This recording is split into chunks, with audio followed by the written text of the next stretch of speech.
The Dayton Public School District is a thriving school system serving students from preschool through high school. With more than 12,000 students across 27 schools, parents can feel confident that their students will receive a high-quality education and graduate prepared for lifelong success. Here are 11 reasons you will love Dayton Public Schools.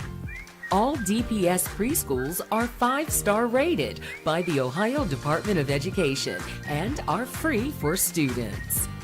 All 1st through 3rd grade classrooms implement the district's successful double teaching model to increase academic achievement and close gaps.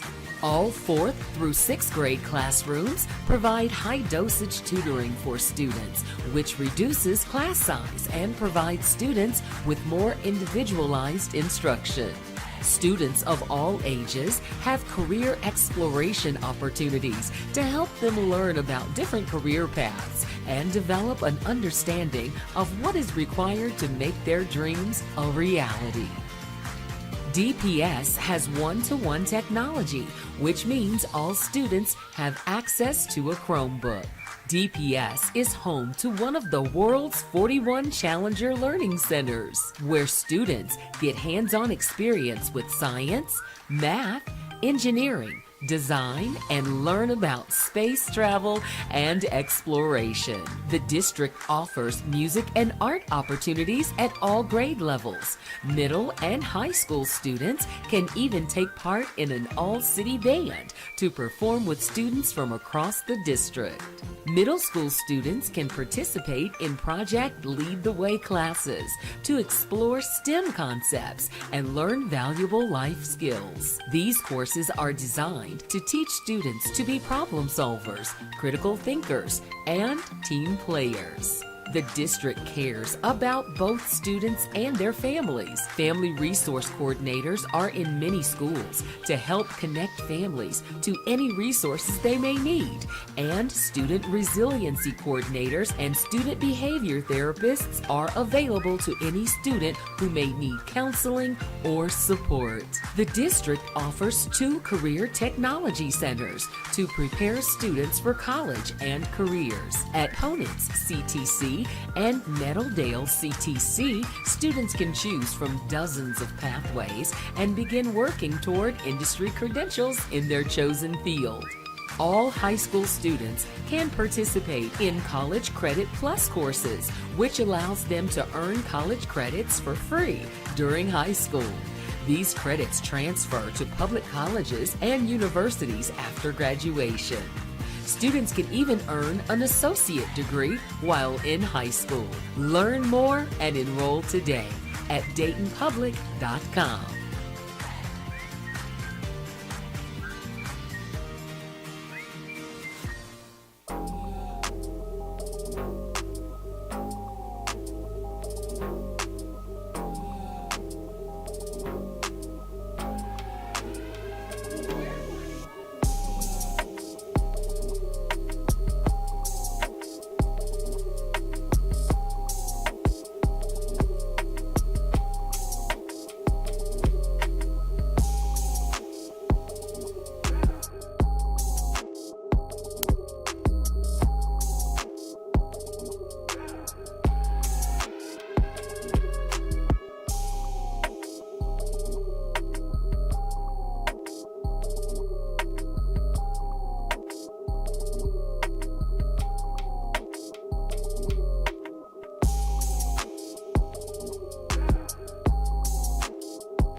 The season was pretty good. I loved it. I enjoyed every moment. What I enjoy most is the atmosphere that my team provides. I feel like it's a good atmosphere, good energy, good vibes. Being a senior, this is my last year, so it was pretty sad, but watching the freshmen come in and grow to become better and to look up to us, it was really good overall, and I think our boys did really good. They went pretty far. To be a cheerleader is more than just accessory to the basketball team. It's really just to push your team on. We're like a support system. Also, we're like a hype squad, so I feel like without the cheerleaders, it's not a team. Well, I have the memory of me being the first male cheerleader of Ponance, and I'll say I would cherish that forever because it's a time in history that I feel that I've actually changed something, and I'm actually doing something that represents people like me. I just want to say to our coaches, thank you for pushing us to be the best that we ever could, and I thank you for everything you have done for me over the 4 years, everything you have done for this program. Thank you.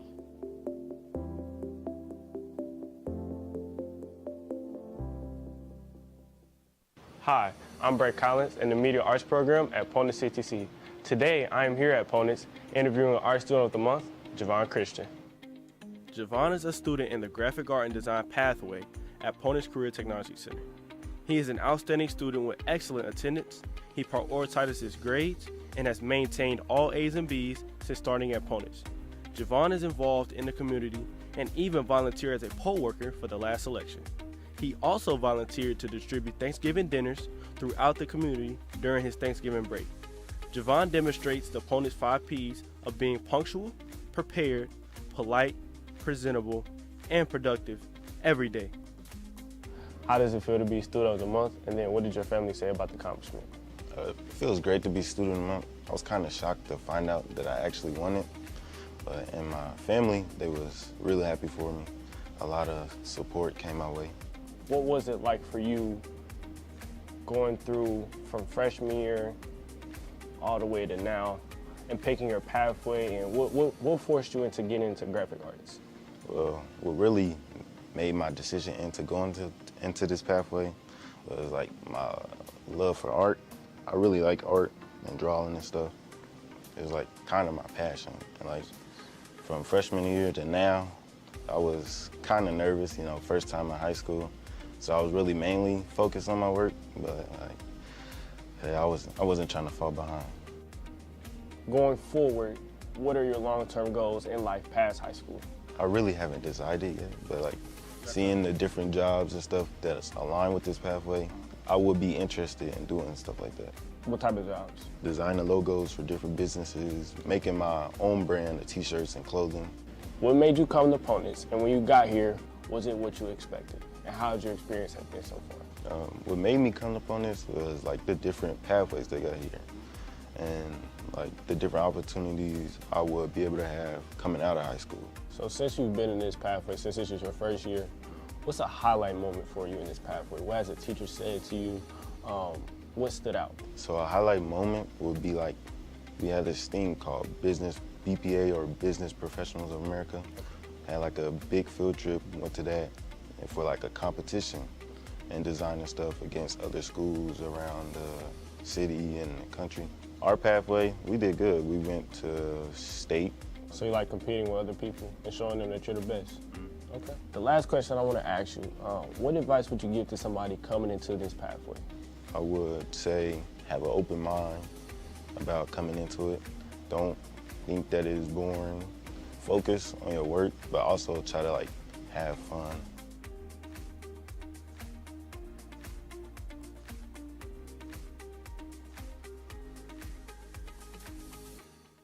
My name is Angela Shelton. I am the assistant principal at Fairview Elementary in Dayton Public Schools.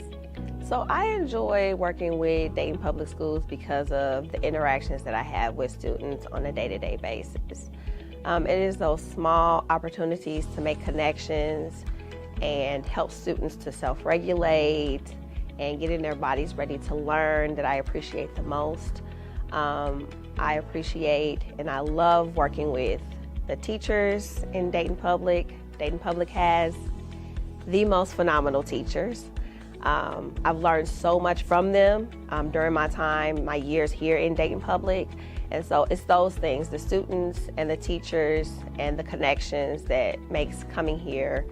Everything that I hold true to me, everything that I value closely, I have actually been grounded in that through DPS. To be specific, when we talk about being equitable, it was through DPS where I was able to join the Montgomery County Equity Fellows and to really start digging in and having deep conversations around equity.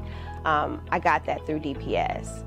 When I think about social emotional learning, which is very dear to my heart, I got that through DPS, through Conscious Discipline and our partnership with Learn to Earn and Preschool Promise. When you talk about instructional strategies and approaches to learning, I dug deep in that through DPS. So I am the professional that I am right now because of the initiatives and the strategies and the approaches that are grounded in Dayton Public Schools.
My name is Mark Fairhurst. I am the teacher leader or lead teacher at Horace Mann Elementary, and this is my 6th year in this role.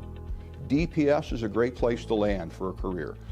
If you want to work in a district with tremendous diversity and with unique challenges in an inner city environment, and you don't want to just choose the path of least resistance and the easiest career where I guess I would call it just putting it on autopilot and expecting your students are all going to be self-learners, this is the place for you. You will have, again, tons of opportunities to work in unique settings with children of diverse backgrounds who have tremendous needs. We all recognize that, we acknowledge that, but we don't steer away from it. We welcome that. We relish the opportunities to demonstrate what a great staff we have and what a great district we have. And time again, I've seen people step up to those challenges and take them on and be a real difference maker in someone's life. When I interviewed for this role, I remember Dr. Lawley, after asking me the interview questions, asking me if I had any questions, and I said yes. Tell me that I will have the opportunity to work closely with staff in a way that will make a difference in their lives. Tell me it's going to be about changing lives, and by extension, helping teachers change children's lives by equipping them to be better at the craft than they were before we met and before we worked through the coaching process. When I get up in the morning, I need to know that what I do professionally makes a difference. And so that motivates me, challenges me to come to work prepared to do the best possible job that I can, regardless of what I'm called to tackle that day.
Here. Mr. Smith, Here. Mr. Sampson, Present. Ms. Wigani, Present. Dr. Pickett, Present. Ms. Reiner, Shows excused absence. Mr. Lacey, Here. 6 present. Please stand for the Pledge of Allegiance. Where's the flag? To the flag of the United States of America and to the republic for which it stands, one nation, under God, indivisible, with liberty and justice for all.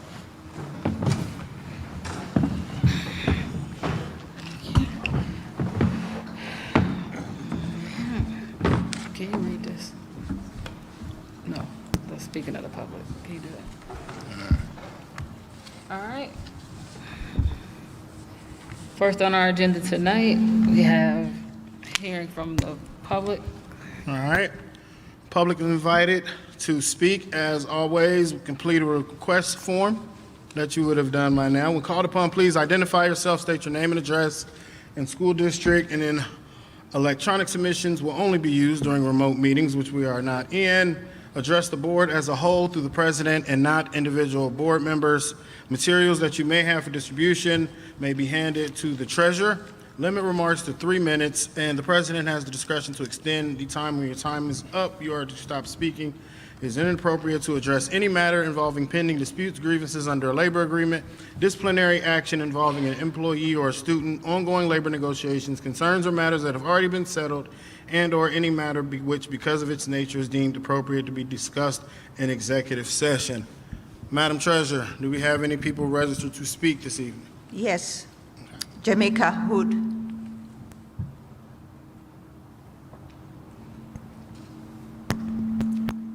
Jamaica Hood.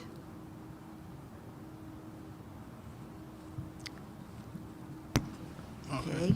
I don't think she's here. Do we have any other names? Johnny Watson.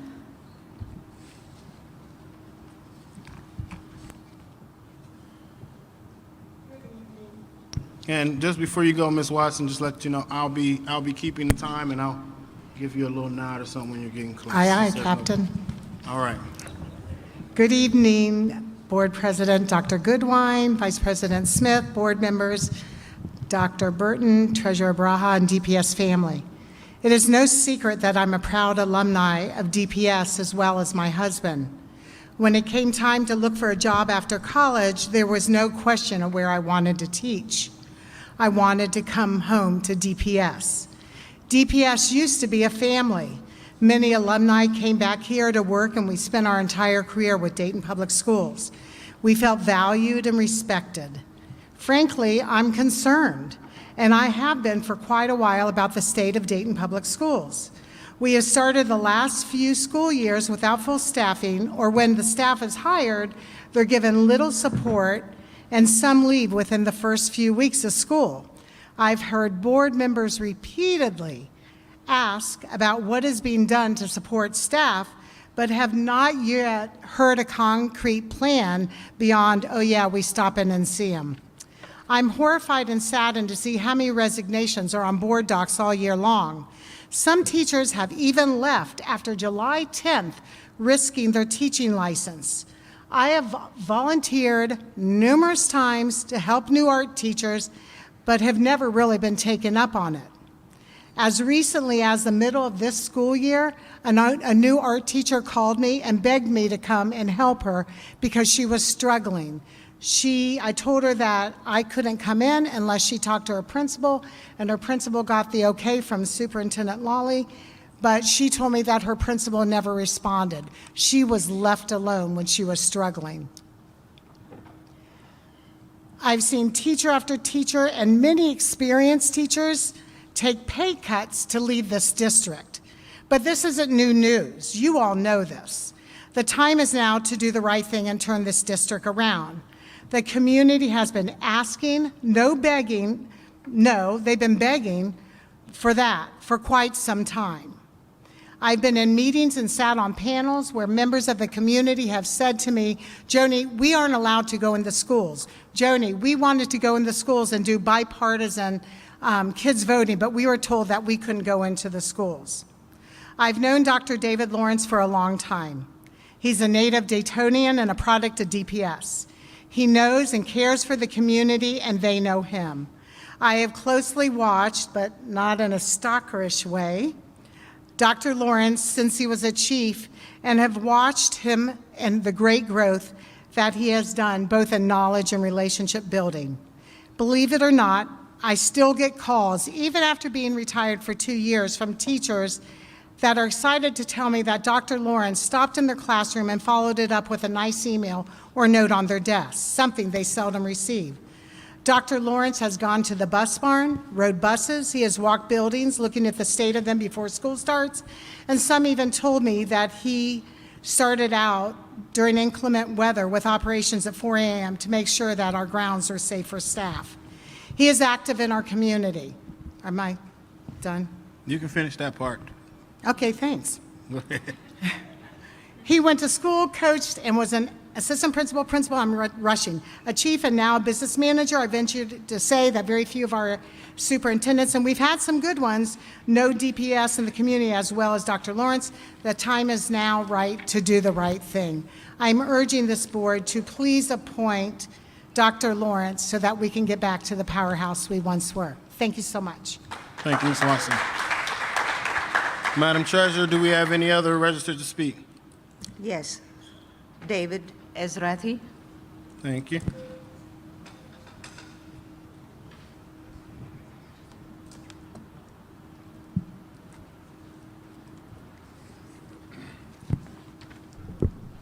David Ezrathi, 113 Bonner Street, obviously Dayton Public Schools. I'd like to thank Dr. Lawley for one thing, bringing music programs back to Dayton Public Schools. Actually, I'm wrong. There's a second thing. I'd like to thank her for breaking her contract and leaving. She showed her real character when she signed that contract and then resigned. There's only one problem. When good leaders die on the battlefield, or in this case, on the school board field, they always have a person ready and prepared to step into their place smoothly. Unfortunately, this board has different opinions about leadership, which got us into this mess in the first place. Let me be clear. National searches don't serve local problems. There isn't a sane outsider who would come to take over the helm of this sinking ship and right it starting in the next 60 days. Not with the massive loss of institutional knowledge and experience that we've suffered through the last 2 superintendent debacles.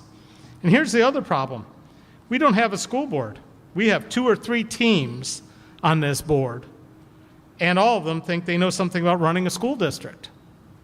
In fact, the problem in Ohio is that we'll let anyone on the school board, some of them virtually unopposed. We are just a month away from starting the next school year without a superintendent. Technically, that means y'all don't have anyone to order around and run this mess. Now, the smart thing to do would be to put your differences aside, immediately hire the person the district should have hired before the Ron DeCour debacle. He's an Army veteran. He's got a superintendent's license, a business manager's license, a PhD in education, 20-plus years experience in this district.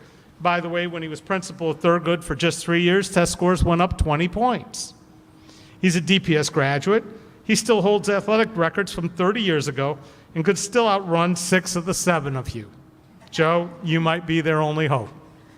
And did I mention he's already on your payroll and can start immediately? If you can't vote to hire Dr. Lawrence tonight, do us all a favor. Resign. We don't have time for you to fiddle some more while our district burns. And by the way, when those state test scores come out, just remember, even being superintendent of the year doesn't actually come with any accountability, just like your jobs. Also, don't use the word interim either. Hire him on a 1-year contract at the exact same rate you were hiring a quitter, or you'll look like racists. And negotiate performance bonuses for attendance, test scores, employee retention, reduction in disciplinary processes, reduction in legal fees, and improved graduation rates. I've known David Lawrence for over 25 years. He's an example of the best of what can graduate from Dayton Public Schools. I have no doubt he can do this job blindfolded and outperform your last 2 train wrecks. And a reminder, he's also one of the remaining 2 people who still want to work for this board as functional as you've been. The other one, she's Lakota's problem now. Thank you. Thank you, Mr. Ezrati. Madam Treasurer, Kenny Jeter, can you repeat that again, Madam Treasurer? Courtney Jeter,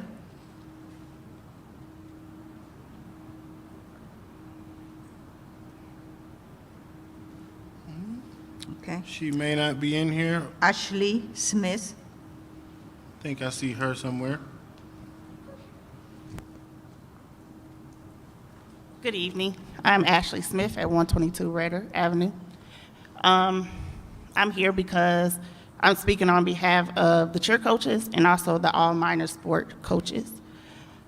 It has been brought up several times with this board about our retro pay. And at this point, I feel like you guys are just blowing it off. It's either a simple yes or no.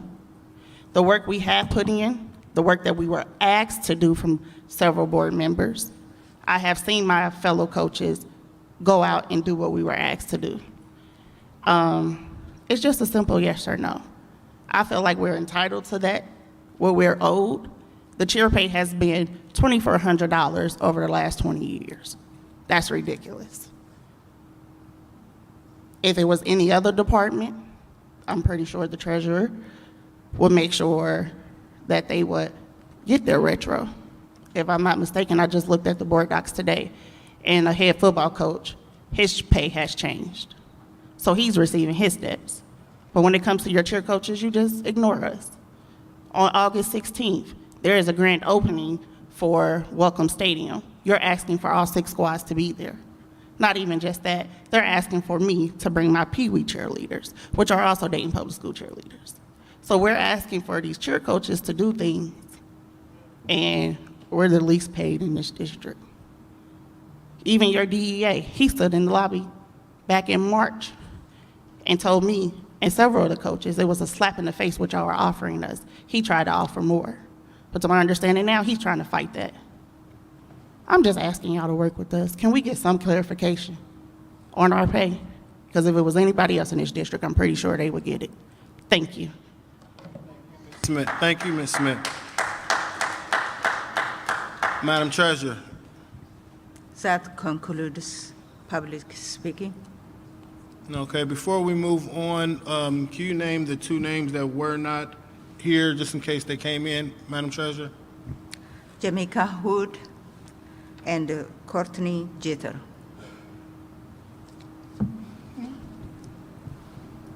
I do not see them. Thank you, Madam Treasurer. This concludes public speaking. That's good. Dr. Burton, your first recommendation.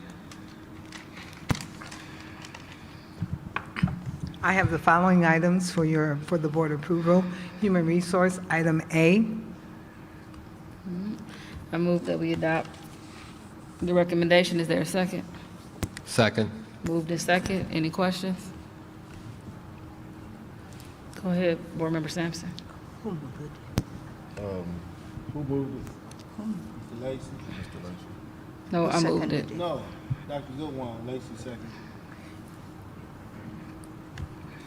Thank you, Madam President. I would like to pull for a separate vote item number 42. I think for the last month or so, I've asked for an organizational chart structure for OEC.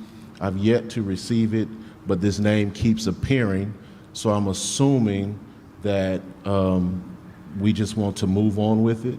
So I would like to pull item 42 for a separate vote. If we're still going to vote, because I don't want to keep pulling it off every meeting that we have.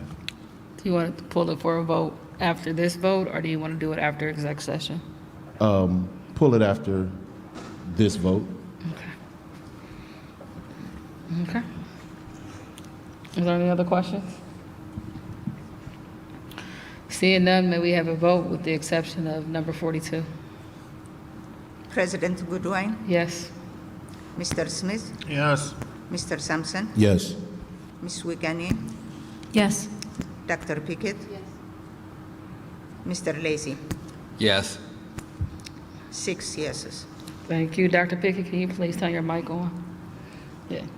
Okay. It's on. Oh, sorry. It's on, but it's not working. Can you try the one next to you? It's just hard to hear you. Okay. Okay. All right.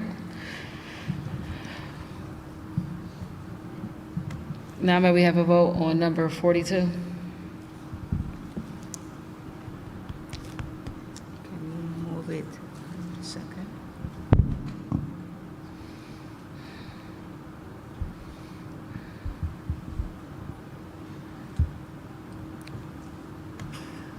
Don't you need to move it? Yeah. I'm sorry, are you asking for me to repeat my vote? No, I was asking your turn. I'm asking for the vote on the one that Board Member Sampson pulled up. Actually, Board Member Sampson, if I could ask that, I have a question on this one can we vote on this one after exec session, please? Because I have a question for our HR director on that one. Is Yes, that okay ma'am. with everyone? That's fine. Okay. All right, and your next recommendation? My next recommendation is a resolution for approval for immediate pay for 2 employees. So moved. Second. Moved in second. Are there any questions? Seeing none, may we have a vote? President Goodwin, Yes. Mr. Smith, Yes. Mr. Sampson, Yes. Ms. Wiegany, Yes. Dr. Pickett, Yes. Mr. Lacy. Yes. 6 yeses. Okay, your next recommendation? My next recommendation is a review of the contracts and agreements as listed. Are there any questions? Give you a second to look at them.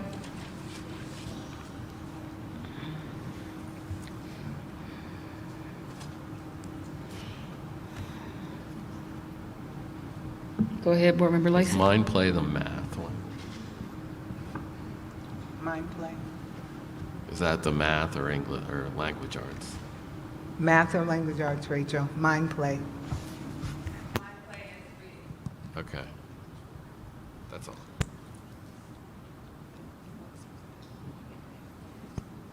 Go ahead, Board Member Sampson. Thank you, Madam President. I have a quick question. I know that these recommendations have come, I guess I'm asking who made these recommendations because our superintendent has resigned. Did these recommendations come from Dr. Lally or are they coming from the chiefs, curriculum? How did these recommendations come before us today? So the recommendations, the superintendent's last day is the 18th, and they come from departments like they have always come. Some from the curriculum department, various departments. So yes.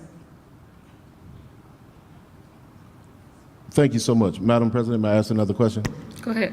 So with that being said, so Mind Play, this $726,000 investment is year one of a 3-year contract. First question I have is, should we be entering into another 3-year contract under the auspices of an outgoing superintendent? And the second question I have, is there any data that can be presented about the effectiveness of the first term contract that we had with Mind Play that warrants us renewing another 3-year contract? I'll ask Chief Murdoch to come and share what we have available for you as it relates to Mind Play. Thank you so much.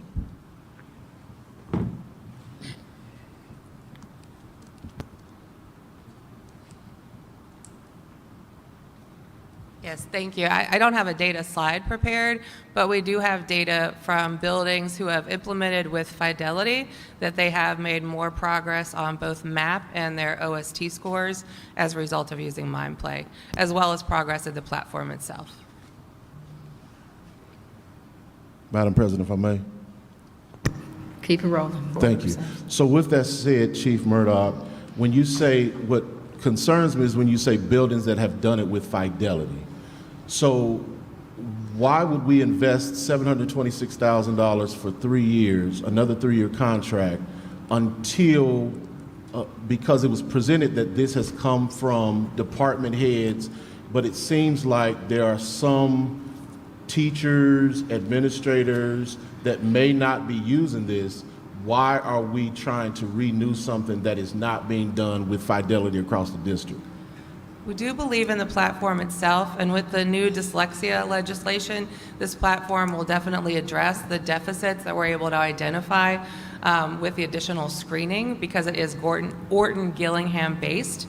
We do know our teachers need more training. That is provided, well, it's free with the purchase, but it's a big purchase.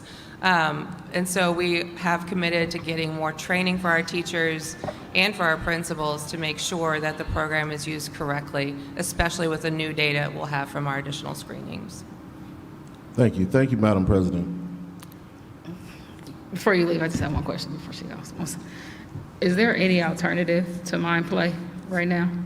There is not a product like this that is Orton-Gillingham based and computer based at this time. Okay, board member. Vice President Smith. Thank you. Chief, when we talk about the program and the buildings that have used it with fidelity and using it in a way that has behooved them, to you guys' points, what has been done or planned to do to even have some of those cross trainings? Or I know they can do some training. Have we talked about even the buildings that are doing this well, having them work with some of our buildings, having some of the teacher leads work with some of the other folks that are doing it? What are some of the things that we can do? Because if we're seeing that through the time that we've had MindPlay, that all the buildings aren't using it the same way, teachers are doing it sometimes, not doing it, maybe doing it too much, X, Y, Z. What are we doing to help that? Because if we were to get a new contract, even with the new training, what does that put in place to make someone do it? Which you can't, I don't want us to just get into another contract and then say, okay, this works if you use it right. Because that doesn't help us because we're still spending the money.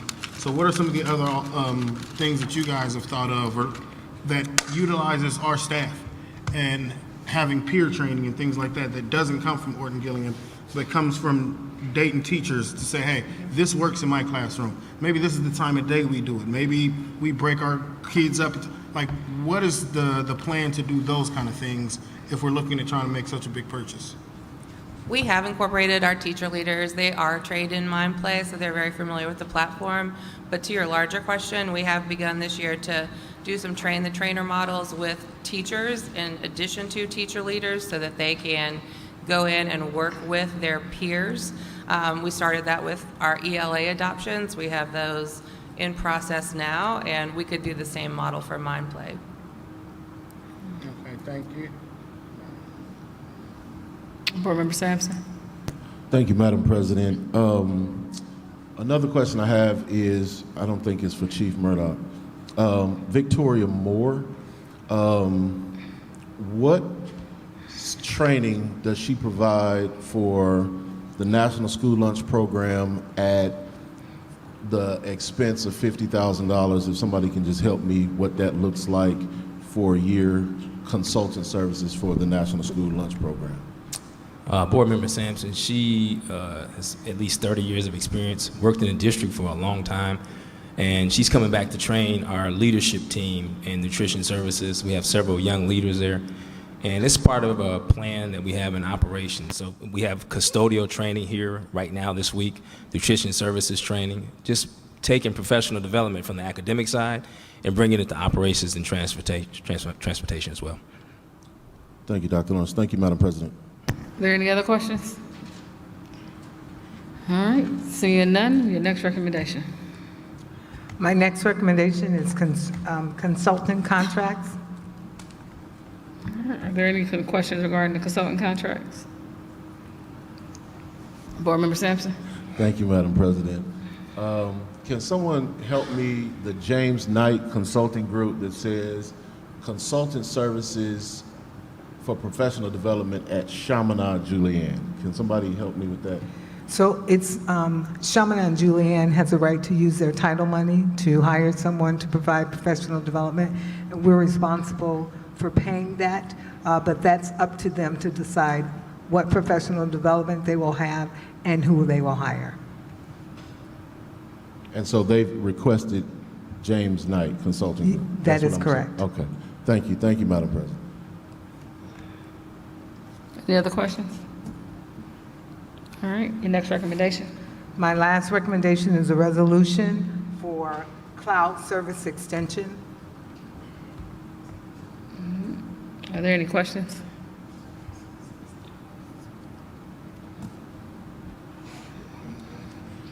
All right. Does that conclude your recommendations? Yes, that concludes my recommendations. Thank you. Madam Treasurer, your recommendations?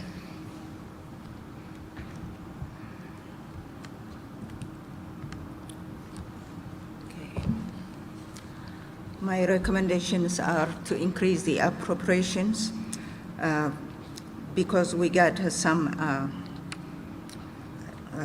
what do you call it, carryover for our grant funds.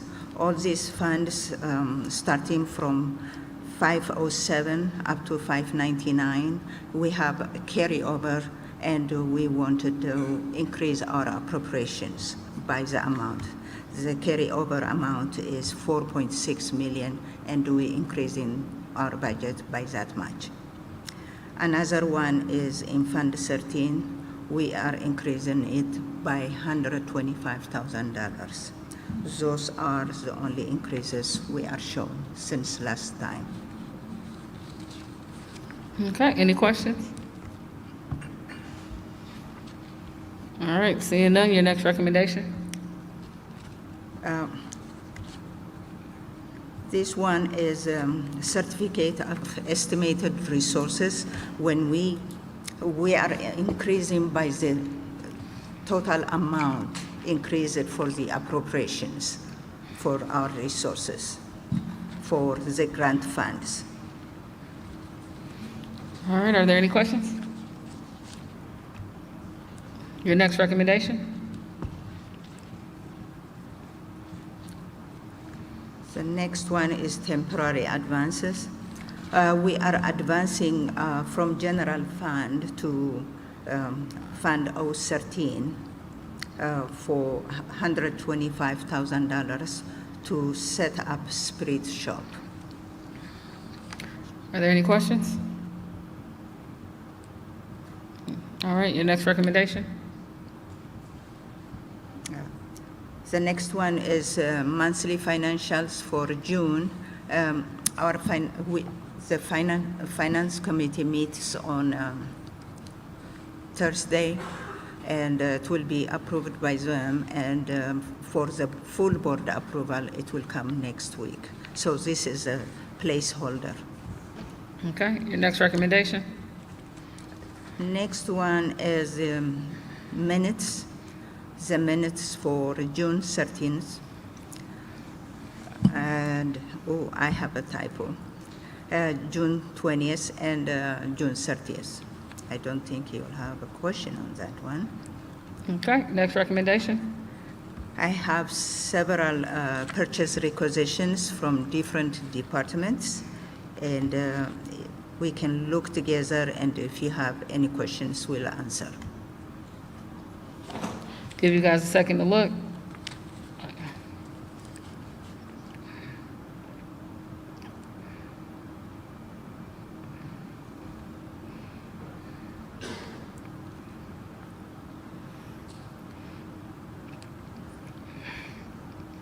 Are there any questions?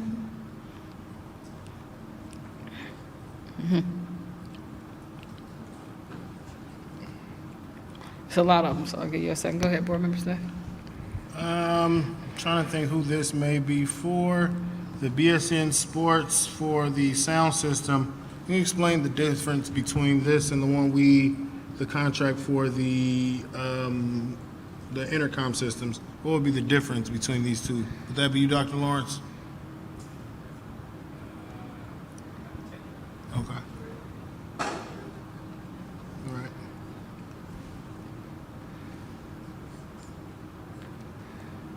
Yeah, so I talked to Tony Martin. He said they can't put it all on the same invoice. He said, and also they have two different crews that are doing the work. One is built to serve. I mean, like it's a model that's built per school, and the other one's universal or generic. Okay. All right, and will these, with the different crews, does that change the expected completion date? Yes, it does, Board Member Smith. I have one for you, Dr. Lawrence. On the Heartland payment systems, we're still sticking with this vendor. I was under the impression that we were making changes to a new vendor. That's not in operations right now. It's probably, Okay. Dr. Burton, do you know whose purchase that is for Heartland Payment Systems? No, but I do not, but I can find out and let the board know. Okay. And Madam Treasurer, just so I'm correct and clear, are we still scheduled to be switching to another vendor?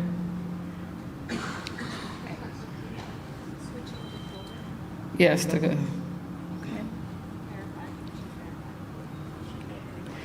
I was saying, on the Heartland payment system, are we still scheduled to be switching vendors? I will check. I don't know right now. All right, are there any other questions? Give y'all another second because it's like 6 pages.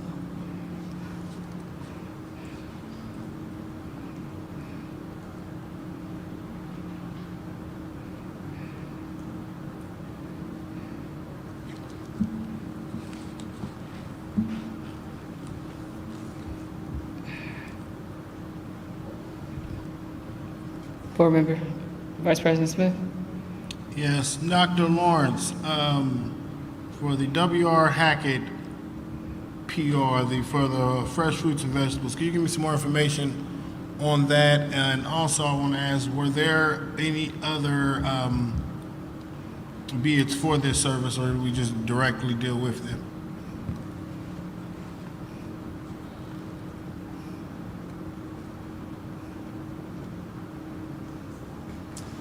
Board Member Smith, I'll have to email it to you. Kathy DeFerris has been on vacation. She tells me all the information. Okay, I'll be looking forward to that email. No problem. Appreciate it. One more for you, Dr. Lawrence. Dr. Lawrence. One more. Roby Supply. So I see them on here twice, and they are exceeding our threshold. Were those contracts publicly bid? They're rollovers from last year because we don't have our entire budget for this year. We asked for that up front, and since we couldn't get it, we're going to have to do this every month. It's the same thing we're doing last year. Since we have a partial budget instead of a full budget, if we had to bid them, we couldn't get the materials each month. So this is $420,000, not the $7,000 one. So this was not publicly bid. No. Okay. So that's against our policy on that one, because are they a single source, a sole source? It's one of 2 sources that we have that has the materials and supplies that we have. Okay. Okay. Any other questions? Go ahead, Board Member Sampson. Thank you, Madam President. Celico Partnership, can someone tell me about the 100 staff hotspots, the 500 student hotspots? How will these be used, and when will they be used? That'd be IT. Mr. Sampson, I'll get that information for you from the IT department. Thank you so much, Madam President. One more question. Go ahead. Learning A to Z, I see that this is a renewal purchase.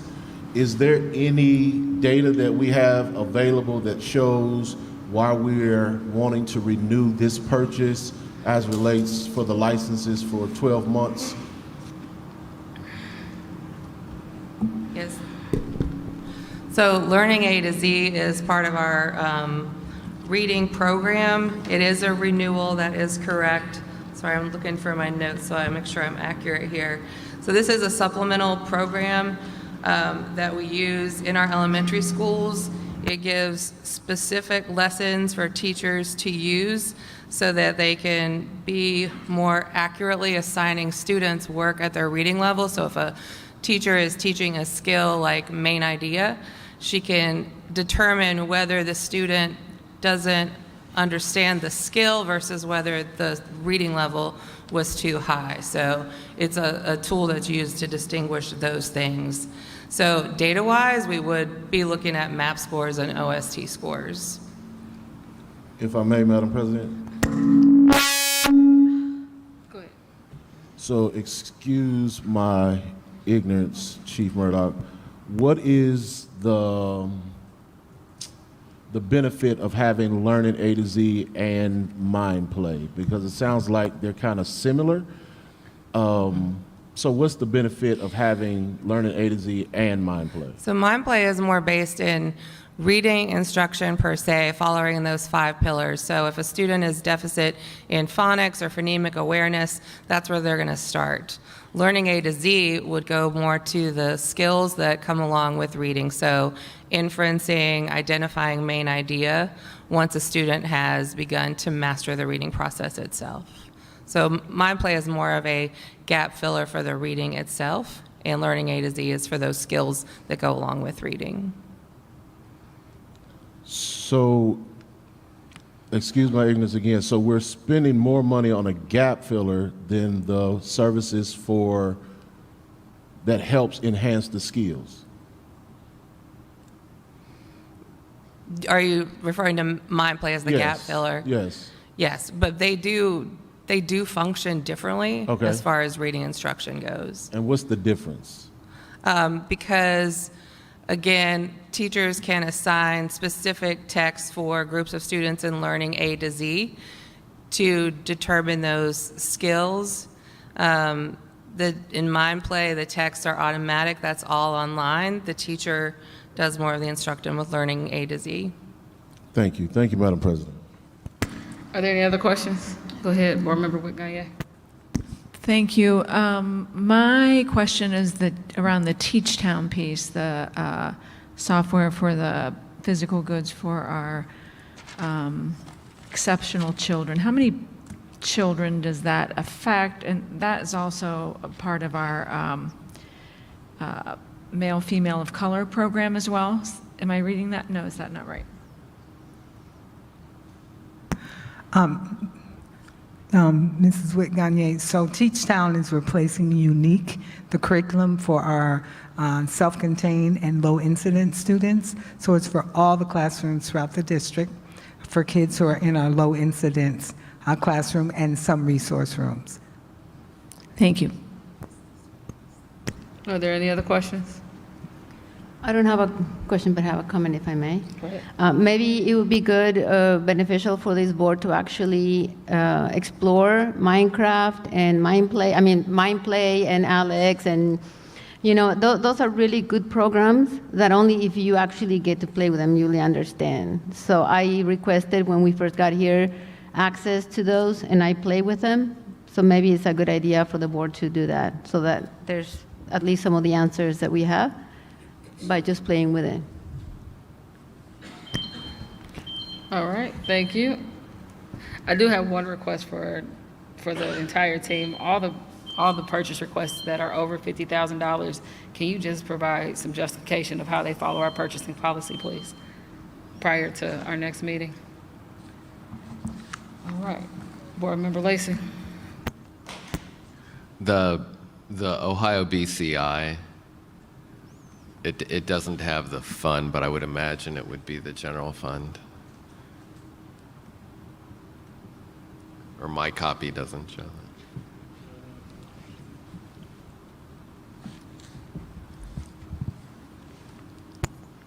that. Any other questions or comments? All right, thank you, Madam Treasurer. Your next recommendation.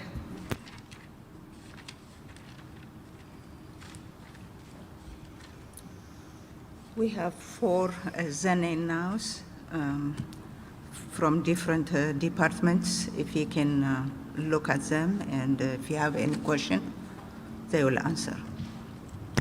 Are there any questions?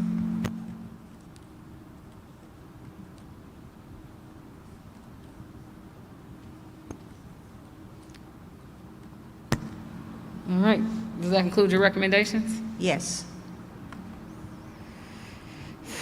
Thank you. All right.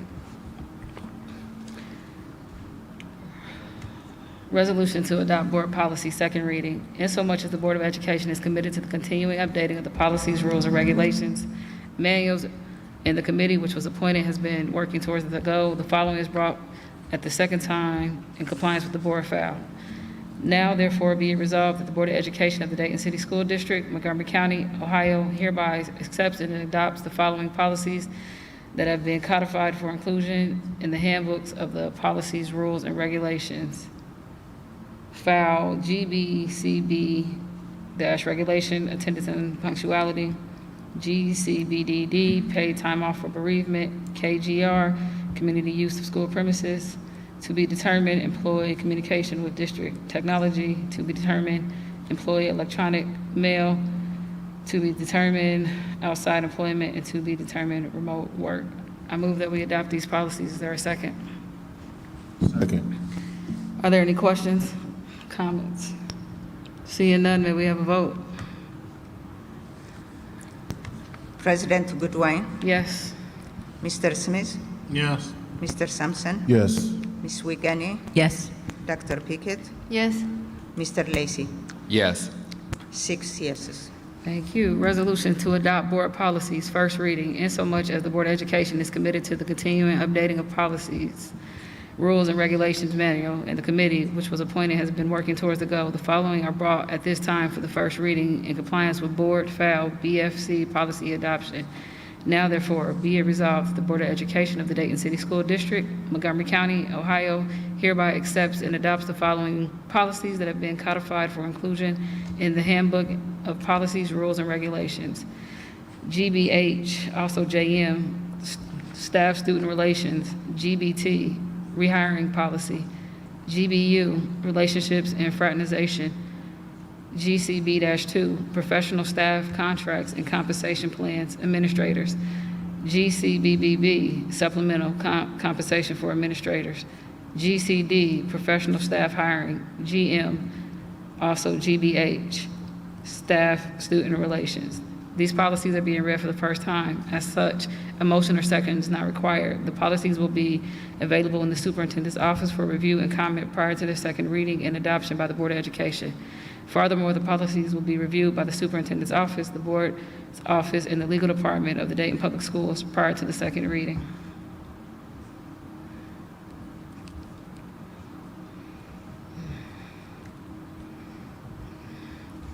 Pursuant to Section 121.22G2 of the Ohio Revised Code, I move that this board go into executive session.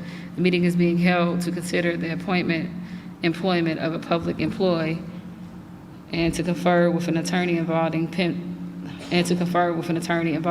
pending and imminent court actions. Is there a second? Second. Moved and second. Are there any questions? Seeing none, may we have a vote? President Goodwin, Yes. Mr. Smith, Yes. Mr. Sampson, Yes. Ms. Wigani, Yes. Dr. Pickett, Yes. Mr. Lacey. Yes. 6 yeses.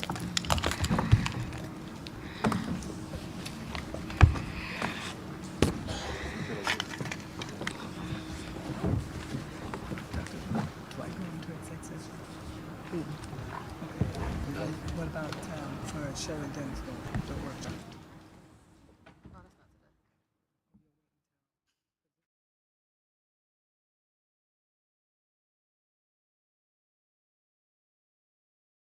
The Dayton Public School District is a thriving school system serving students from preschool through high school.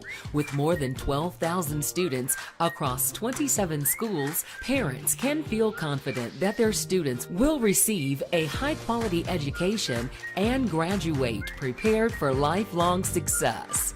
Here are 11 reasons you will love Dayton Public Schools. All DPS preschools are 5-star rated by the Ohio Department of Education and are free for students. All 1st through 3rd grade classrooms implement the district's successful double teaching model to increase academic achievement and close gaps. All 4th through 6th grade classrooms provide high-dosage tutoring for students, which reduces class size and provides students with more individualized instruction. Students of all ages have career exploration opportunities to help them learn about different career paths and develop an understanding of what is required to make their dreams a reality. DPS has one-to-one technology, which means all students have access to a Chromebook. DPS is home to one of the world's 41 Challenger Learning Centers, where students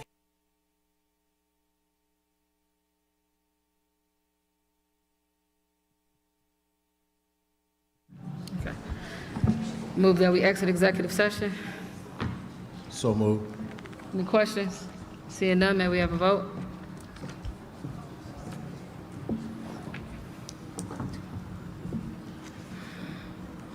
President Goodwin, Yes. Mr. Smith, Yes. Mr. Sampson, Yes. Ms. Wigani, Yes. Dr. Pickett, Yes. Mr. Lacy. Yes. 6 yeses. All right. Pursuant to section 121.22G2 of the Ohio Revised Code, I move that this board go into an executive session. The meeting is being held to consider the employment of a public employee and to confer with an attorney involving pending or imminent court action, prepare for, conduct or review negotiations with employee regarding their compensation or other terms and conditions of their employment. Second. Move the second. Are there any questions? Seeing none, may we have a vote? President Goodwin, Yes. Mr. Smith, Yes. Mr. Sampson, Yes. Ms. Wigani, Yes. Dr. Pickett, Yes. Mr. Lacy. Yes. 6 yeses.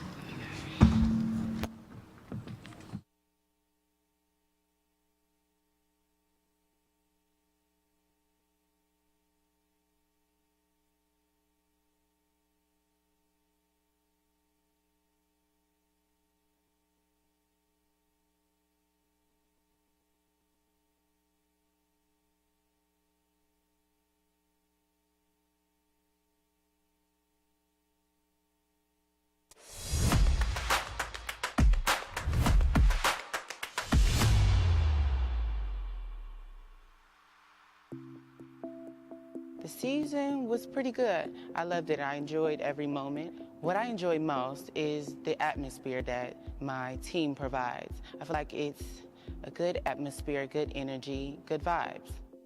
Being a senior, this is my last year, so it was pretty sad, but watching the freshmen come in and grow to become better and to look up to us, it was really good overall, and I think our boys did really good. They went pretty far. To be a cheerleader is more than just accessory to the basketball team. It's really just to push your team on. We're like a support system. Also, we're like a hype squad. So I feel like without the cheerleaders, it's not a team.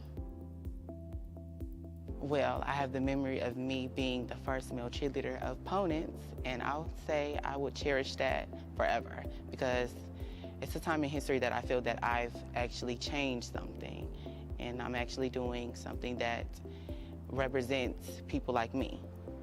I just want to say to our coaches, thank you for pushing us to be the best that we ever could, and I thank you for everything you have done for me over the 4 years, everything you have done for this program.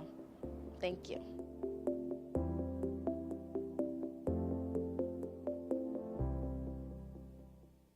My name is Angela Shelton. I am the assistant principal at Fairview Elementary in Dayton Public Schools. So I enjoy working with Dayton Public Schools because of the interactions that I have with students on a day-to-day basis.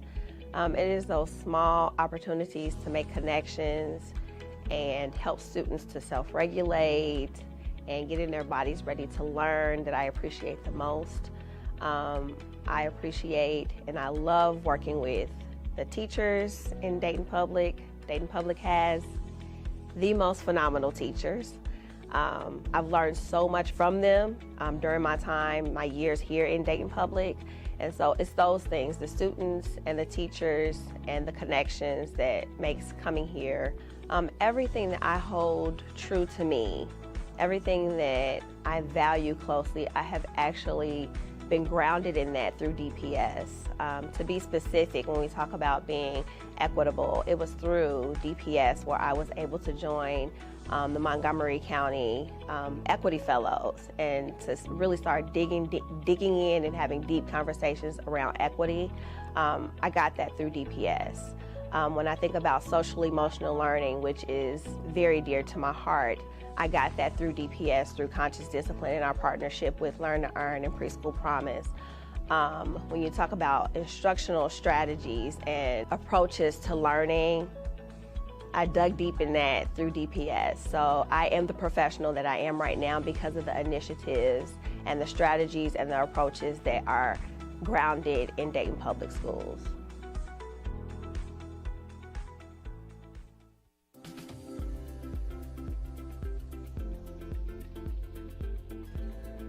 Hello, and welcome to a Mental Wellness Minute. I'm Kara Hofacker with Community Behavioral Health Services at Dayton Children's Hospital. Today we're going to be talking about mental wellness and how it's being affected right now. There's a lot of challenges in general with COVID, the illness itself, restrictions, quarantine, disruptions in school. A lot of our kids haven't been in school for a year or 2 years at this point.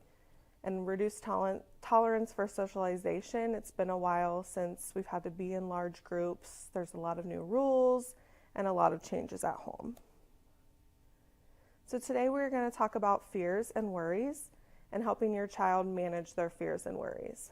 Most children experience some level of fear or worry, and it impacts every child differently. We're hoping to be able to help you recognize them in your child and how they may impact them and how to help them feel more confident and empowered.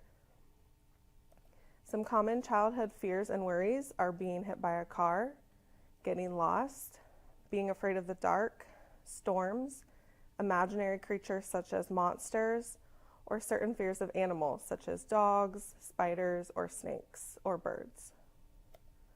Older kids have a little bit different of fears.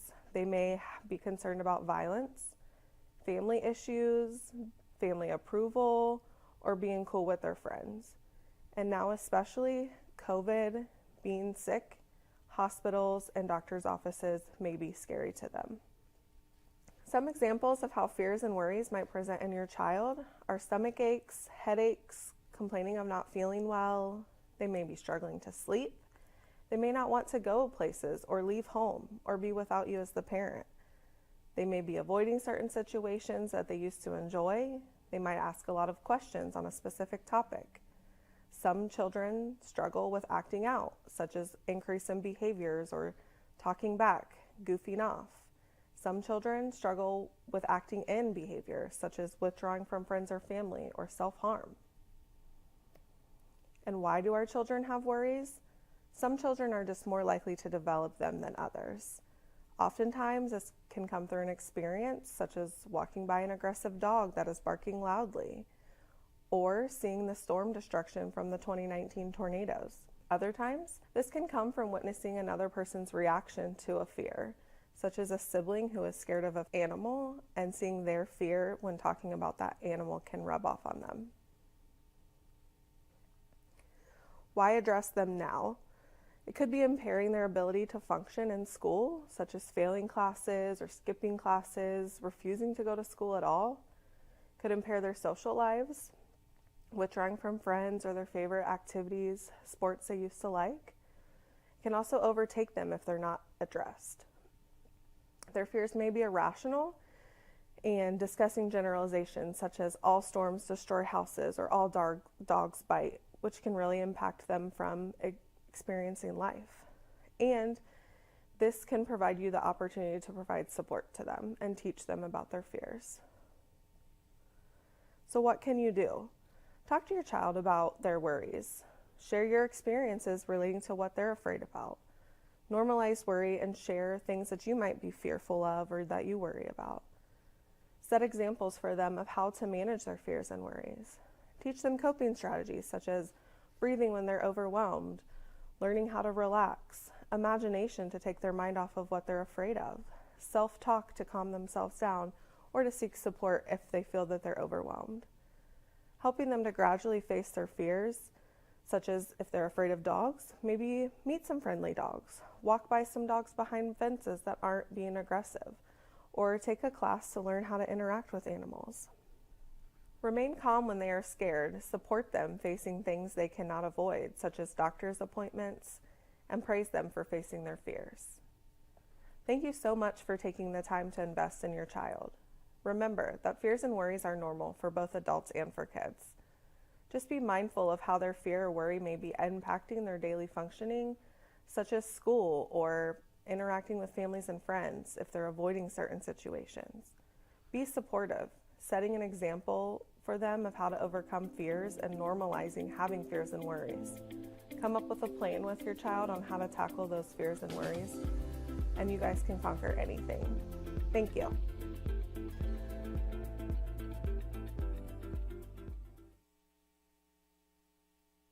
The Dayton Public School District is a thriving school system serving students from preschool through high school.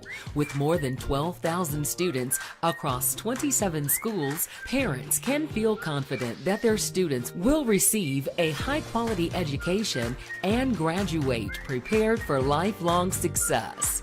Here are 11 reasons you will love Dayton Public Schools. All DPS preschools are 5-star rated by the Ohio Department of Education and are free for students. All 1st through 3rd grade classrooms implement the district's successful double teaching model to increase academic achievement and close gaps. All 4th through 6th grade classrooms provide high-dosage tutoring for students, which reduces class size and provides students with more individualized instruction. Students of all ages have career exploration opportunities to help them learn about different career paths and develop an understanding of what is required to make their dreams a reality. DPS has one-to-one technology, which means all students have access to a Chromebook. DPS is home to one of the world's 41 Challenger Learning Centers, where students get hands-on experience with science, math, engineering, design, and learn about space travel and exploration. The district offers music and art opportunities at all grade levels. Middle and high school students can even take part in an all-city band to perform with students from across the district. Middle school students can participate in Project Lead the Way classes to explore STEM concepts and learn valuable life skills. These courses are designed to teach students to be problem solvers, critical thinkers, and team players. The district cares about both students and their families. Family resource coordinators are in many schools to help connect families to any resources they may need.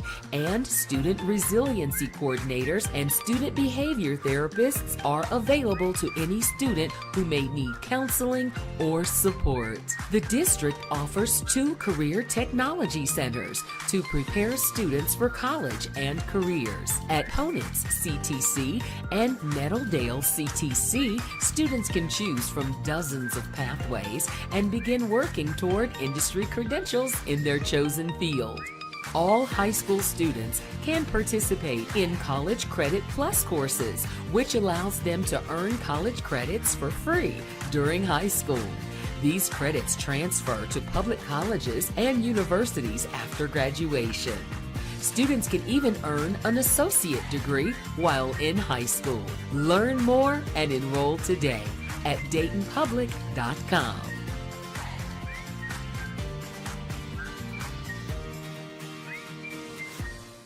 My name is Mark Fairhurst. I am the teacher leader or lead teacher at Horace Mann Elementary, and this is my 6th year in this role. DPS is a great place to land for a career.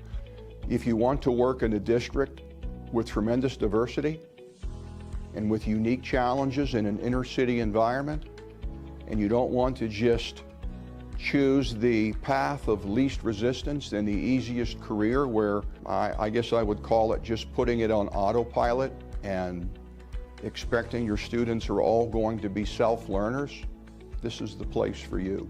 You will have, again, tons of opportunities to work in unique settings with children of diverse backgrounds who have tremendous needs.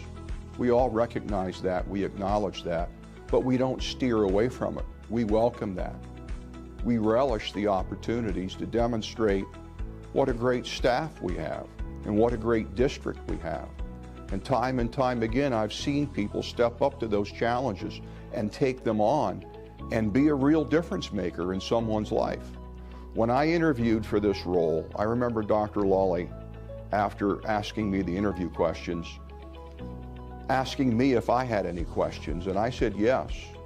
Tell me that I will have the opportunity to work closely with staff in a way that will make a difference in their lives.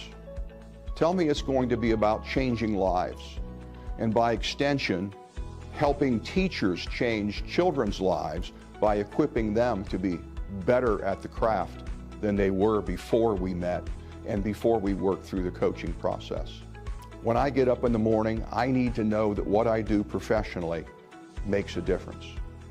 And so that motivates me, challenges me to come to work prepared to do the best possible job that I can, regardless of what I'm called to tackle that day.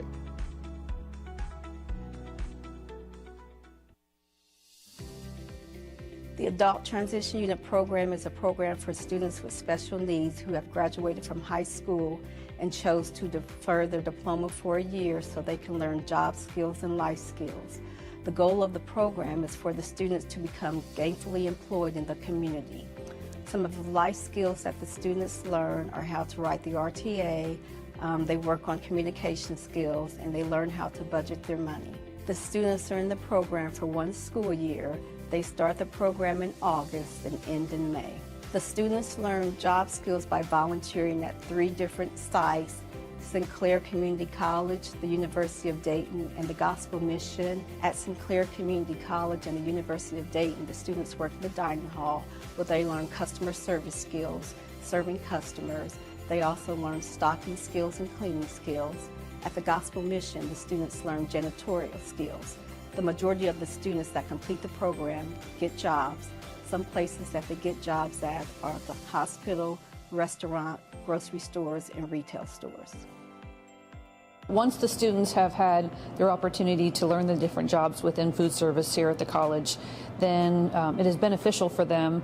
They are able to go out and market themselves to the different food service employers and the Restaurant Association to let them know that they have worked in the front of the house, washing tables and greeting with the customers, and vice versa in the back of the house, how to do all the stock and inventory all the way to closing out at the end of the day, taking and mopping and doing all the trash and everything. So as a benefit for them as they apply within the restaurants, then that gives them the ability to let them know that they've been trained in those duties. As a contractor here at Sinclair, we have enjoyed tremendously the students coming in on a weekly basis, helping us with our day-to-day operations. And I think the benefit and the partnership that we have with the Dayton Public School Systems is a wonderful program, and we hope that it continues on so we can have these students be able to go out into the general population and get jobs. Goodwill Easter Seals are proud partners with Dayton Public Schools in helping them enrich their lives for better futures. As a job developer, we assist the students with developing work-related skills for competitive employment within the community. We meet with them each Friday. In addition, we discuss and demonstrate potential job openings, get to know each person and what their interests are. We discuss and demonstrate potential job openings, help them research that particular position, that company, and see if it's a good match for each individual that we serve.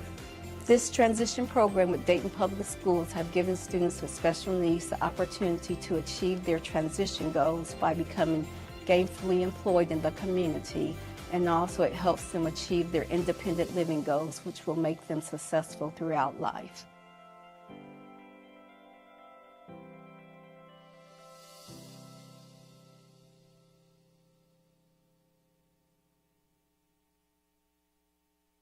The All City Band is a band made up of 3 high schools in Dayton, which would be Belmont High School, Thurgood Marshall High School, and Paul Laurence Dunbar High School. We bring our bands together so that we are bringing back bands in the public schools of Dayton. Well, I've seen a lot of people and bands, and that got me interested in music. And I've been around music my whole life.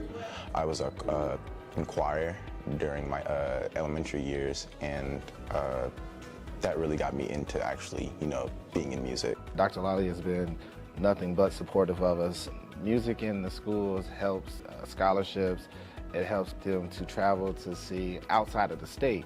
Being in the band has allowed them these opportunities to go see this other state or go to Washington, D.C. or Texas or even out of the country. Band's given me the opportunity to be able to go to college and have scholarships, and I've got to see a lot, especially this year, being able to be with the other schools. I've got to learn from the other band directors. You get to experience a lot, and you get to have that family and connection in band, and you get to just let go and just play. My experience is always nervous. I'm always nervous when it comes to being in the games because I have a lot of people watching me, but what brings me back is the fact that I know I'm going to make these people actually love the music that they hear. Meeting the students from the other schools, from the different bands, it's very fun. It's a fun experience. You get to clash your personality with other people. You get to express yourself through music. You get to have fun, watch the game. I have some of the best students. I really admire their tenacity, their dedication, and I just admire that they come in willing to work to help build this program. For them, they're just well, this is fun. Let's just enjoy the moment, and they have made the most out of it. I just really applaud these students for what they do.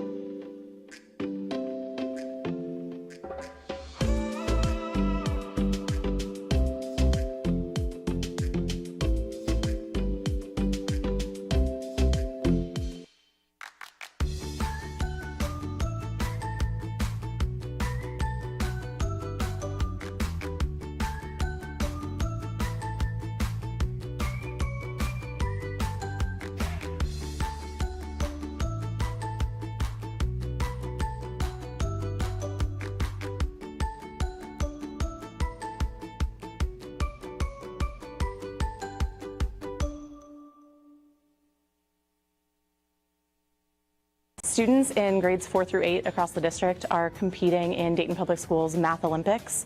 This is an annual event that takes place where students have 3 competitions, a Battle of the Brains competition, and then there's a critical thinking and collaboration challenge where this year students are trying to break out of a breakout EDU box. They're applying all their skills from quarters 1, 2, and 3 to work collaboratively as a team and crack some codes through mathematical puzzles.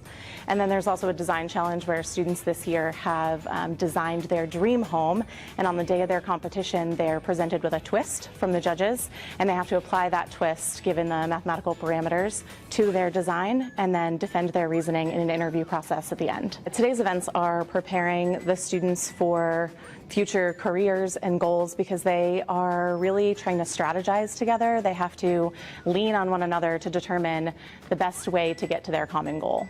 Teamwork and problem solving are huge components of today's competitions. They are actually one of the categories that they are scored in is their ability to work as a team. So they have to learn to effectively communicate with one another in order to be successful on today's challenges, particularly the CTC challenge, the breakout box. They have been strategizing together for months as they practiced as a team with their Building Math Olympics coaches. The goal is for them to increase their ability to problem solve and collaborate and think critically and really learn that math is fun.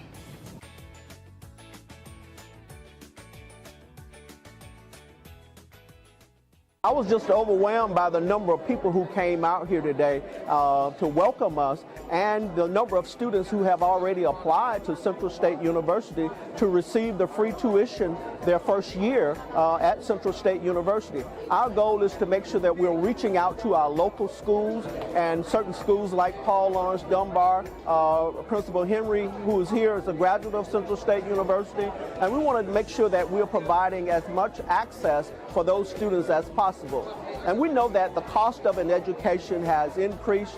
Central State University is one of the most affordable institutions in the country, and we know that many students are first generation.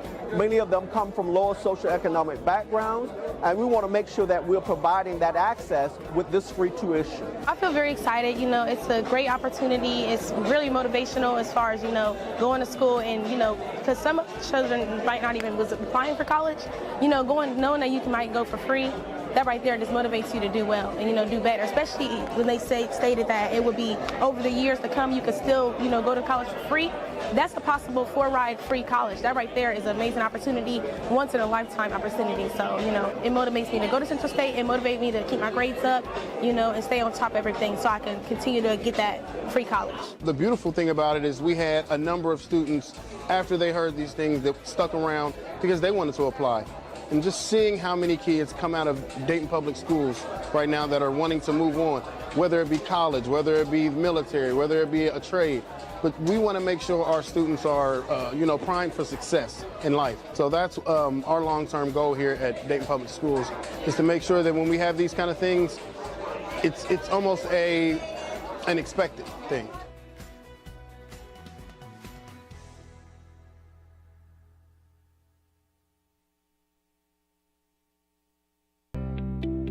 My name is Brandon Stillemer, and I'm the automotive teacher here at Ponitz. I'm actually a Ponitz automotive graduate. After I graduated, I went to the military and became a mechanic for the military. After that, I came back and went to college and ended up coming here to teach at the program I graduated from. In this program, I learned the basic skills like tools, theories, and principles of how brakes work, how engines operate. My sophomore year, we took motors. We broke them all down, put them right back together. My junior year, we did electrical. I loved electrical. Pretty much the basics right now: oil change, tire rotations, tire changes, how engines work, performance. They're learning how to use the machines in here, the lifts, tools, and everything. I've learned how to break down engines, fix cars. I've learned how to do electrical. I'm in electrical now. This is my first time working on a project car, like kind of by myself, but it's not a one-man job at all. You need a team. So I think the biggest benefit is not only do they get to learn at an earlier age, but also they can take the skills they learned and get employment earlier. This program, we partner with a lot of really good partners, and we can get them into job placement. They're starting to build their networking earlier in life than wait until later. Everybody can't teach you how to work on a car. Our teachers are here for it to break down and show us what really goes into a car besides the basics. It's cool to see the progression from when I was here to what the district is now and then what we're looking forward in the future. Dayton Public Schools have prepared me for my future to be successful in my automotive industry and strive for my dreams. I want to end up opening my own business and helping other people who are in need of cars or just working on the cars. Through our advisory committee, we're finding out what the real world needs, and we're building those technicians to get them into what is the current need for the industry.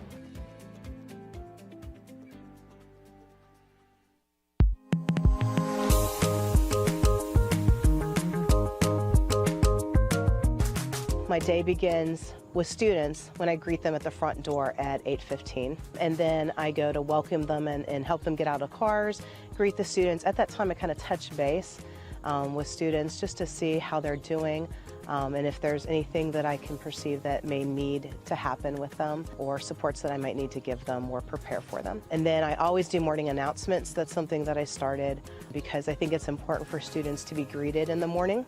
We do the Pledge of Allegiance, and then I always say the vision and mission of East One Elementary so we can get ourselves focused and organized for the day and know what our purpose is and why we're here, both staff, students, and administration.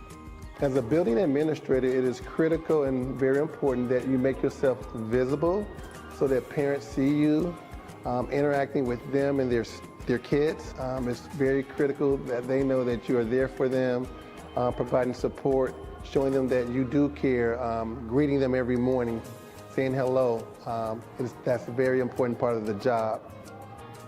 My job as an administrator is to work with the staff to provide everything the student may need during their day, and to move them forward and help them grow academically, and also as a person. You know, we educate the whole child, you know, their intellect, their social emotional learning. It's all critical. And so children come to us, and our job is to help them understand school and love school, not only for the day or the year, but also for a lifetime. It is critical for principals to have positive relationships with their students. I mean, it gives them a sense of significance, a sense of belonging, a sense of pride that they know who you are and you know who they are.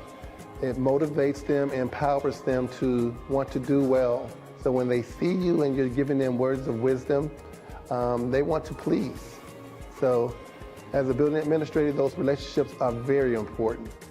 What I love most about DPS is the opportunities that we're providing for our students, whether it be academic, sports, all of the extracurricular things that we're providing for our students. DPS seems to be on the right track in engaging what our students need, what our needs are, what the needs are, and providing for those needs. So I really enjoy being a principal. It is, of all of the things that I've done in education throughout my career, I've been a math teacher, I've been a coach, an instructional coach, I've been an athletic coach, I've been an assistant principal, and now a principal. And I really enjoy being a principal because one of the things that I feel is that I have an opportunity to really see their individual growth, but also then see them grow as a group. I enjoy working with Dayton Public Schools because it is a nice sized school district. You really get to know not just the teachers, but the families, the students, and really your school community.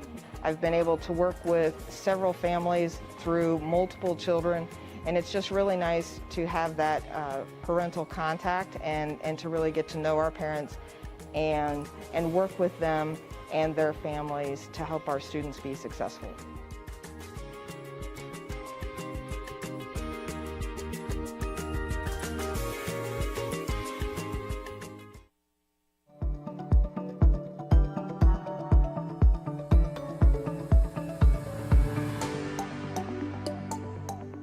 The problem that we saw was a decrease in academic achievement. Our students were remote for over a year, and while they had quality remote instruction is not the same as in-person face-to-face instruction and that immediate opportunity for intervention or enrichment.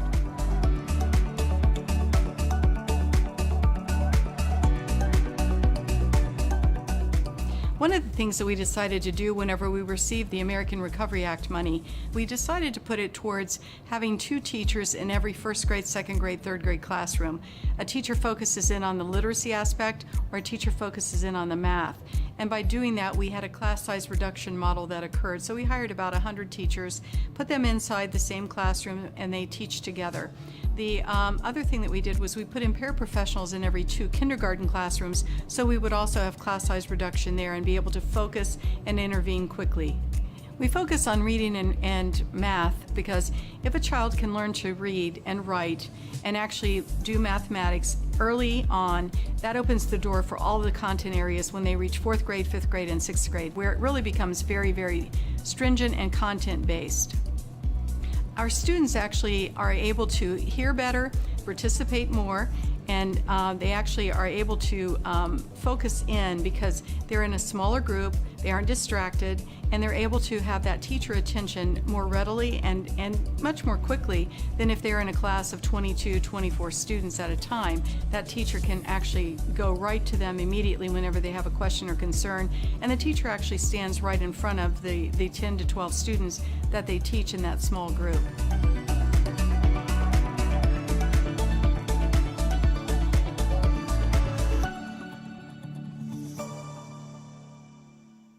My name is Jeremy Carnes. I'm a lieutenant with the Dayton Fire Department. Getting out of high school, first and foremost, students that transition through this pathway, at the end of the day, they're safety-conscious citizens, if nothing else.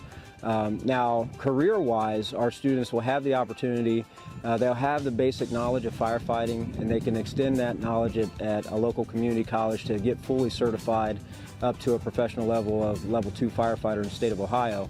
But also, with that EMT certification, our students who obtain that certification in high school are immediately employable at either a private ambulance company, hospitals in the area, even Dayton Fire Department. Through the program, with the structure and discipline that is required in this kind of profession, you could see them grow as individuals. They get more responsible. They've been more disciplined, and some of my classes have some of the highest attendance in the school. All of my cadets are top 50 of their high school class right now, and that's just been a wonderful thing to witness and be a part of.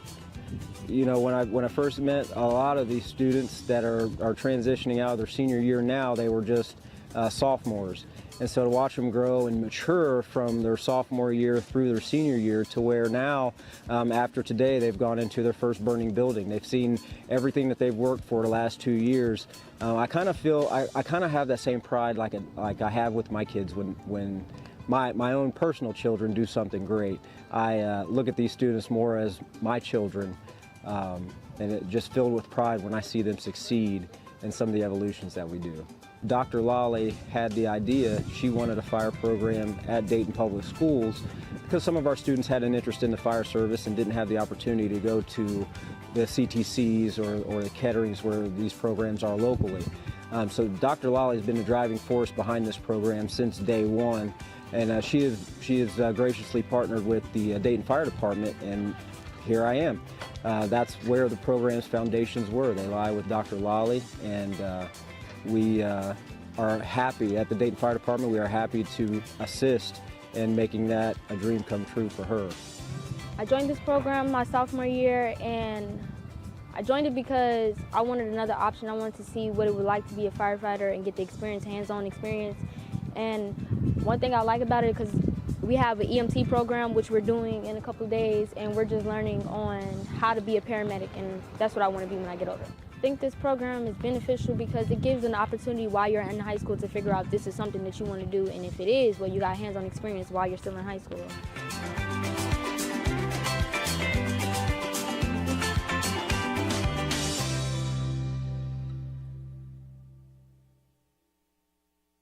We are having our groundbreaking ceremony for Welcome Stadium project, and you know, right now we're going to have some amazing things happening here. More importantly, we are going to have all our student athletes been able to use the facility. So our middle school, their football games are over here.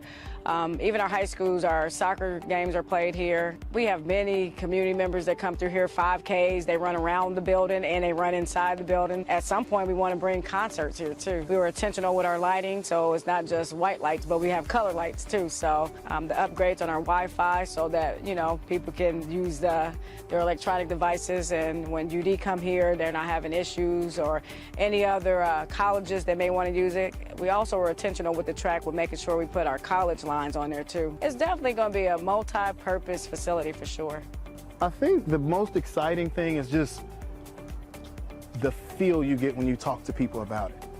From talking to kids to talking to our elders, they're all excited about this. There's so many pieces. There's people who are, you know, they want to come down and buy a shirt from the Spirit Shop before a game. Or there's people who want to come out and they spent time looking at some of the trophies and old pictures.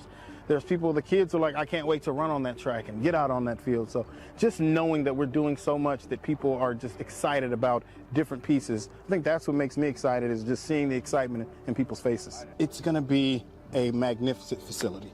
It's going to be somewhere they can come out and enjoy and be their best. And I think our community should be excited for what it can bring to not only our students, but for the city and the region, as far as getting some activities here and being a community space that everybody can enjoy.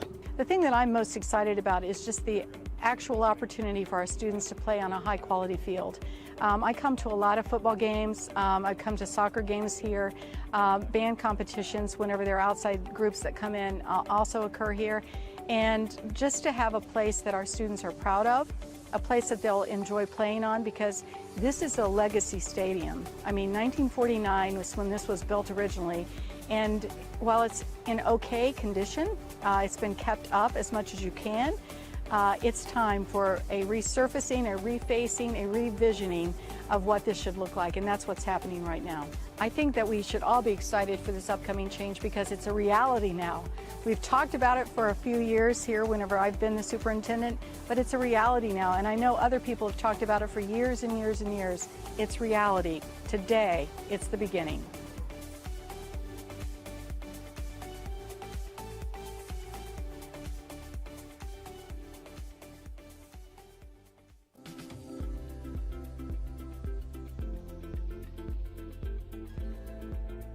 Hi, welcome back to Mental Wellness Minute. I'm Libby Charlton. I'm one of the managers of our school-based services staff at Dayton Children's. Today we're going to talk about building self-esteem and self-confidence in your child.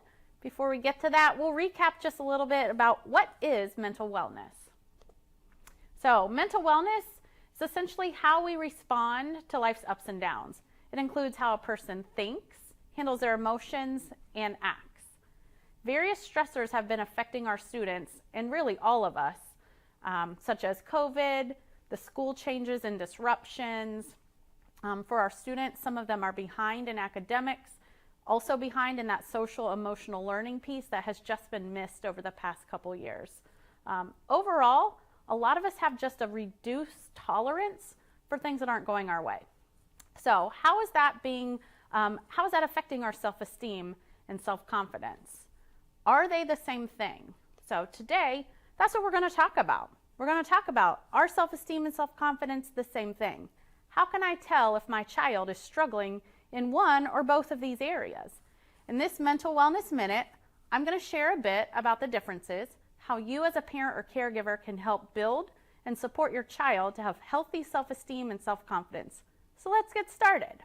First off, let's talk a little bit about what the difference is between self-esteem and self-confidence. Our self-esteem relates to our sense of self, that's internal, and how we relate to the world, that's external. You know, how do you view yourself on the inside?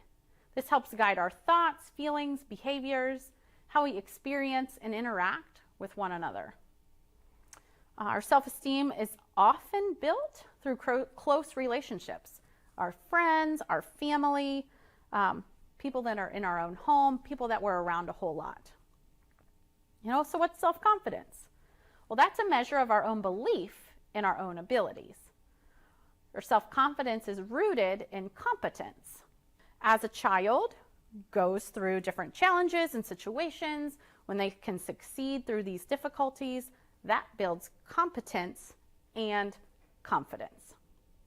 It's a little bit of a tongue twister. They are very similar, and so what does it look like? So children who have healthy self-esteem are more likely to be happy, cooperative, successful at school, make friends easily.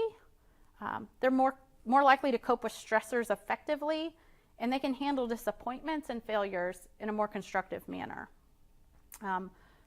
Poor self-esteem and confidence looks like negative self-talk.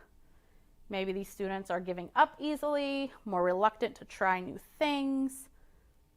They have difficulty setting and achieving goals, and they might be more likely to misbehave. It definitely looks a little different as you get older. So with our adolescents and our teens, things change as we get older. We go through various changes in hormones. Can look very similar, a positive attitude, cooperative. If I have good, healthy self-esteem and self-confidence, I'm more successful in school. Maybe I have a group of friends and I can keep these friends. I'm figured out how to handle disappointments in a more constructive manner, setting realistic goals. Maybe I'm more involved in school and community activities. This is where I'm finding my positive outlets and my social outlets. You know, adolescents and teens with poor self-esteem or poor self-confidence, they have that negative self-talk, giving up more easily, beginning to withdraw more than what might be normal for that age and development. Poor hygiene, more alone time, isolating themselves. You might even begin to see some anxiety or some depression come out. Maybe they're losing friendships or having more peer challenges, maybe becoming more argumentative with adults. So, what are some things that you can look for to know if your own child is struggling with self-esteem or self-confidence? They might be more withdrawn. That looks like pulling away from others, not talking, isolating in their rooms, negative self-talk, things like, I'm stupid, nobody cares anyway, I don't have friends, I don't care if I have friends, my teachers hate me, my parents hate me, those kinds of things. They may be more likely to misbehave at school. Maybe it's a new thing. Maybe they're misbehaving in public or becoming more just defiant or misbehaving at home, and that's not their norm. Has there been a decrease in self-care? Maybe the hygiene is slipping. They're not bathing, don't want to brush their hair, have their hair fixed, don't want to change their clothes. Maybe they're becoming more anxious or depressed. So, what can you do as a parent or caregiver to support this healthy self-esteem and self-confidence? Tell them that you love them. Everybody loves to hear that. Spend time with the kids. Do fun things. Do you have a family game night? Do you have a family movie night? Do you, do you go outside and play with your kids? Do you play with them inside? Praise your kids for their efforts and their achievement. And be specific. When kids are struggling, they need to hear what they're doing well every step of the way and not wait for that end result. Encourage and model healthy habits. How's your own hygiene? Sleep? Exercise? How are we as adults managing stress and conflict? And what are we modeling for the kids that are around us? Ask your child about their friends, how they're interacting with others at school. This is a tough one. We may need to monitor their use of social media and technology. I know that's hard. I know that's hard for me sometimes. But we know that kids are getting bullied over social media. They're getting bullied over text messages. And as adults in their life, we need to get a handle of that to help them. Help your child deal with disappointments and failure. Let them know this is okay and it's normal. You can do this. You know your children best, and remember that. If you feel like something is off, like really off with your child, ask them what's going on, and then listen. Give them the space to talk to you. And if they don't talk right away, ask later. Find something positive to say to and about your child every day. I know that can be hard. I know that sometimes our kids are just really frustrating us. But think about what's something that you love about them, what's something that they did well, and then tell them. Tell them. Make it a family activity. Make it a family challenge. Who can give the most high fives today? Who can say something nice about somebody else today? It's never too late to give praise, and it's normal to be going through challenges right now. You're not alone. Here are some resources. So if you need some more support, here are some pretty good options for you. We want to make sure that you are equipped to handle anything that might come your way. You can contact Dayton Children's Mental Health Resource Connection if you're trying to get your child involved with some outside counseling services. If you find yourself in a safety crisis, contact our Behavioral Crisis Center, or just take them to Children's. It's a 24/7 service, and we're happy to help you out. Our staff are there to listen. So lastly, you're awesome. You can do it. I really appreciate you taking the time to listen, to taking the time to show interest in your child and in their well-being. And thanks for joining us for this Mental Wellness Minute.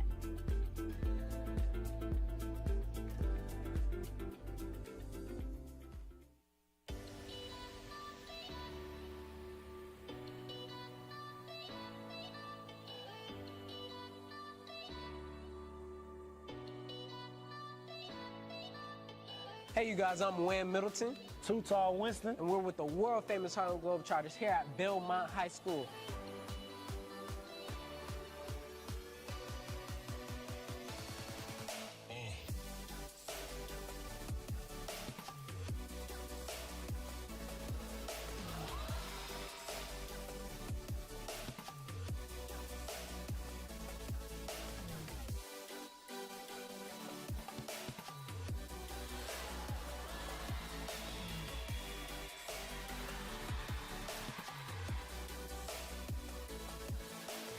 We just want to thank Dayton Public Schools for having us out here.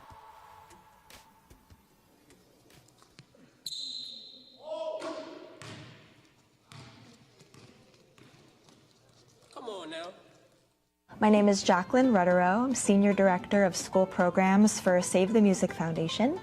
We're a nonprofit organization dedicated to helping students, schools, and communities all around America reach their full potential through the power of making music. Save the Music is very fortunate to have strong partnerships with our manufacturers. And in Dayton, we purchased Conn-Selmer band instruments for the 3 middle schools this year. Conn-Selmer, in turn, kind of to add some support above and beyond, brought Mickey Smith Jr., the 2020 Grammy Music Educator Award recipient, to Dayton. So we have spent the last 2 days in all 3 middle schools where Mickey has worked hands-on with the students, really establishing kind of fundamentals, reinforcing proper posture and breathing and making a good sound on their horns. Here in Dayton, we've laid a foundation to support the K-8 schools. So all of the students in elementary school having access to high-quality musical instruments to make music in school every week. And the middle school students who are picking up a trumpet or a trombone for the first time have a high-quality musical instrument to reach their full potential. Also, with a superintendent like Dr. Lally, who is a former music educator herself, really prioritizes arts and music education and has made huge investments from her role at the district to ensure these programs will be successful and sustained for years to come. With this instance, my focus is to teach them the music, but it's also to show them that they're loved, they're valued, and they're wanted, and that there is so much promise inside of them. We have to show our kids now more than ever how much they matter. My time here in Dayton Public Schools has been nothing short of amazing. I love the energy. I love the enthusiasm of the students. It was so refreshing to come to a place where the kids really appreciate the opportunities that they're being given. And this is something I won't soon forget. And I want to tell those kids that may be watching and all those that are connected with this institution that what you do matters more than what you realize. And to keep on going and make those next steps the best steps and the next sounds the best sounds.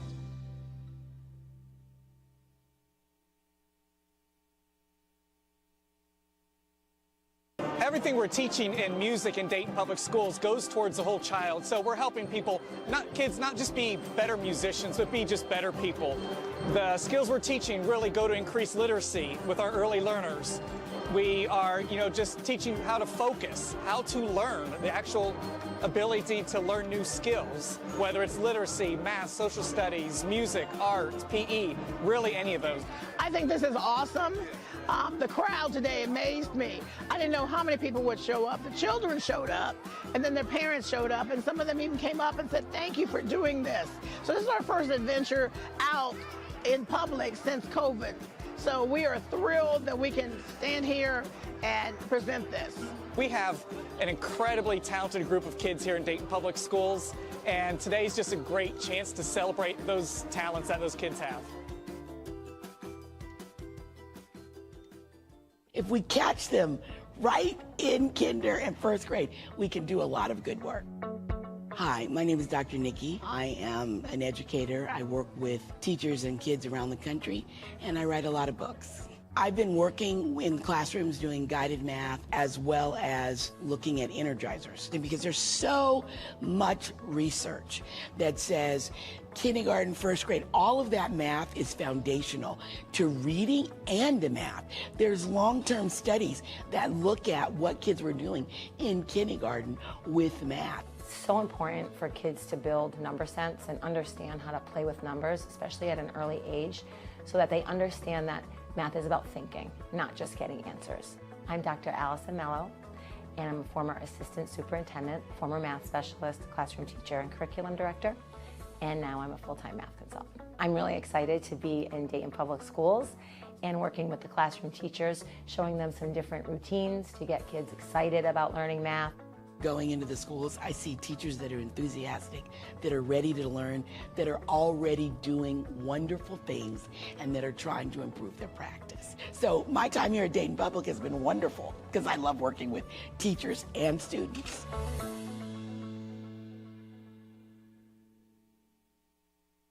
My name is Franklin Willis. I am from Nashville, where I am the instructional music coach at Metro Nashville Public Schools. Today I was working with 5th and 6th graders from Dayton Public Schools. I was invited by Ms. Valerie Milligan, who is the supervisor of music. And the goal was to just give them some fun times with exploring instruments, moving, dancing, singing, body percussion, and letting students feel the music. So I started with the dance, and I started with movement. And once we did that movement, I got them laughing. We decided to, add the rhythm sticks. And so you just kind of build and you add layers. And by the time we got to our jam session and every student had an instrument, every instrument mattered to the ensemble. And so the bigger piece of that is they matter. That everything that they do, everything that they think, everything they bring to the table, it is important. Music education is so vital for our students right now because in music class, that is an opportunity for them to shine a little brighter, right? In some classes, you have to sit, you have to get, you have to take the test, but in music class, you're able to express, you're able to feel, you're able to move. And so for me, music education gives our students the opportunity to explore, to show their personalities, to have fun. And so that's what it's all about, is giving our students voice, giving them choice, where they can show, hey, I may not want to sing, but I want to play. I may not want to play, but I want to move. I may not want to move, but I want to improvise. And so with elementary music, we give students the opportunity to shine where they feel most comfortable. The biggest goal is that they leave feeling empowered to conquer their dreams and to dream big and to do what it is and it's in their heart.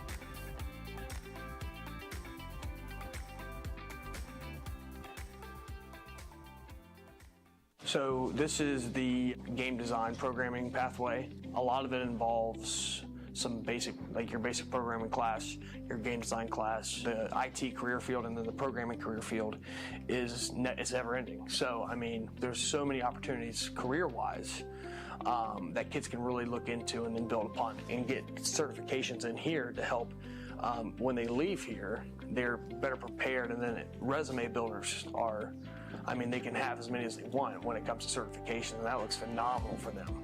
And within this current pathway, I mean, there's endless opportunities for kids when it comes to IT, programming, game design. It's been very exciting for the kids that have come through. Some of the stuff we do in here is really cool and very innovative for 21st century learning skills. I learned so far, I'm learning right now the basics of programming and all like functions and all that. And so I think it's preparing me for the future because I get to have some experience before I get thrown out into college or into the real world. And so I could jump into my career than have to wait and learn after I get out of high school. I feel like DPS gives students a very big variety of choices that they want to do whenever choosing their pathway. So I feel like they're doing good, giving students a large amount of options. So this is a career field and a pathway that you can come in and you want to enjoy. You'll enjoy it every day and want to come back. And so that's a huge push. And we can make it as relatable and applicable to students' lives as much as possible.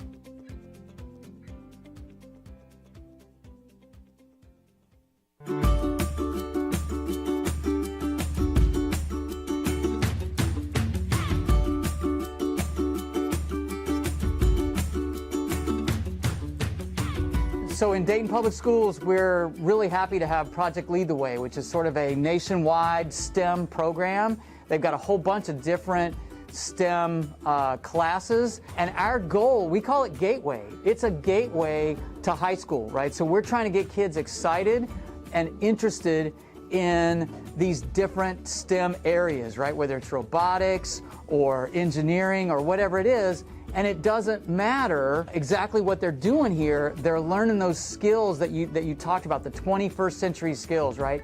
Teamwork, collaboration, problem solving. So we're using a lot of technology that is good for them to learn, but the real skills that they're getting is that problem solving and that collaboration, because the technology is going to change, right? And the key is for them to learn those skills. My favorite part is when the students take ownership. The other day we were doing robots, and A girl who always says, I can't do it, said, Miss Tubbs, look, I did that, I made that robot go. So that was kind of priceless. And I like them seeing the aha moments when they figure out something, especially the girls, when the girls that, aren't really into STEM as much as the boys are. And when they get their robots working and they take ownership and pride in what they're doing and they're excited about it, that's really special to me.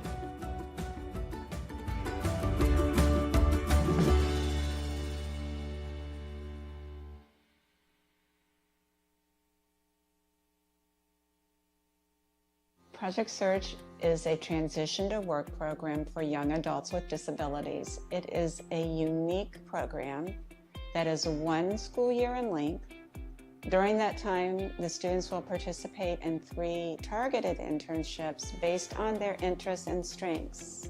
They will acquire competitive, marketable, and transferable skills through their internships. Some of the duties that they might participate in are cleaning, assisting patients and staff, delivering supplies, transporting patients, cooking, fixing things throughout the hospital.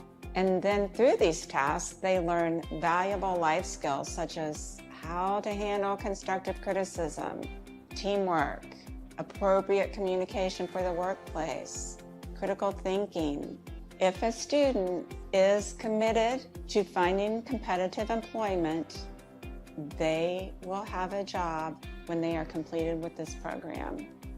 We are with them every step of the way.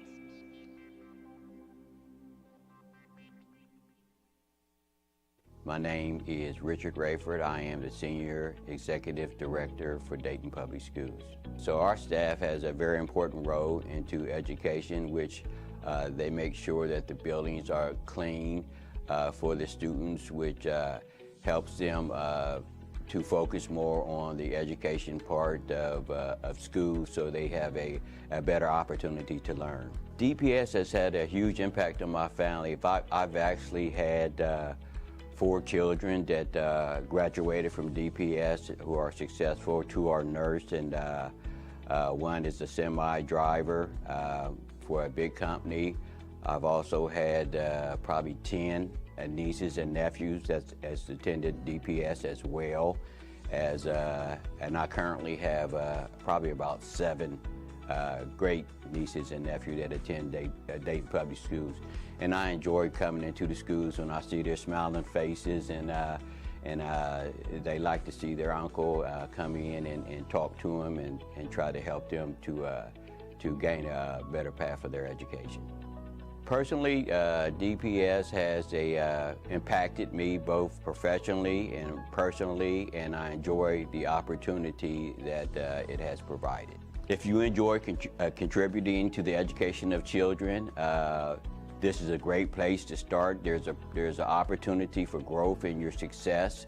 If you like to advance your career, there's excellent opportunities here for you to advance your career, and I've been here 17 years, and I wouldn't trade any year for working here.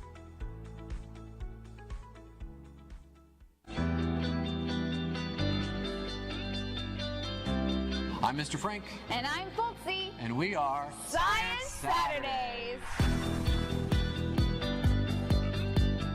We really like to teach the scientific process by doing experiments live on stage, and we try to show them things they may have not seen before, come up with some creative ways of doing some things and communicating science on lots of different topics. We are bringing science to a level for everyone, and we want children to know that everyone can be a scientist and they can do science.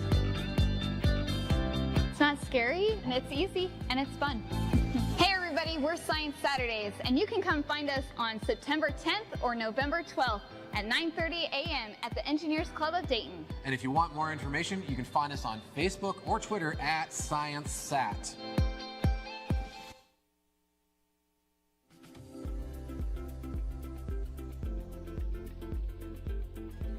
Hello, and welcome to another Mental Wellness Minute. I'm Emily Weitz, Outreach Coordinator from the On Our Sleeves movement at Dayton Children's Hospital. Today I'm going to be covering how to build positive relationships with your children through having conversations. Sounds simple, right? However, let me go over a few scenarios and see if they sound familiar to you. You pick your child up from school and ask them, "What did you do at school today?" Your child stares out the window and responds, "Nothing." You notice your child is different. They are barely eating at dinner and spend more time alone in their bedroom. When you ask them what's wrong, they simply say, "Nothing." You think you have a great relationship with your child and have made yourself approachable. Everything seems to be going great, and then you get a call from school saying that your child has been skipping class or caught vaping in the bathroom. You think to yourself, "How did I miss this?" You are not alone. These are common occurrences. We know that children don't always wear their thoughts on their sleeves, so I'm going to give you some strategies to strengthen your conversation skills with your child to build strong relationships at home. I will be covering 3 ways to have successful conversations with youth. The first one is to create a conversation space. The second is to reflect and acknowledge your child's feelings. And the third is to practice. So step 1 is to create a conversation space. And when I say this, I mean both a physical space as well as an emotional space. Let's start with the physical space. There are several things I mean by having a physical conversation space. This can be where your family spends the most time. You can dedicate a place in your home as the conversation place. Involve the whole family in setting up the space. Is it in the corner of the living room with some comfy pillows or cushions? Is it on the front porch on some lawn chairs? Or is it the tailgate of your truck? Decide what works best for your family. Practice having conversations in this area. Tell your kids this is where you go for important conversations. Let them know that if they need to talk to you, they can sit in the conversation place as a cue for you to come talk with them. If you spend most of your time in the car driving from activity to activity, make that your conversation place. It is sometimes easier to ask kids specific questions about their day that you already know about. You know they eat lunch, so you could ask them, "What was for lunch today?" If they're younger, you know they have recess, so ask them, "Who did you play with at recess?" This will open the door for them to talk more and more about their day, and it takes the pressure off having to remember everything that happened to them. Another good question is to ask, what was one good part about your day and one not so great part about your day? This teaches them that there are sometimes parts of our day that aren't our favorite, and it's okay to talk about them. Another way to create a physical conversation space is to spend alone time with your child.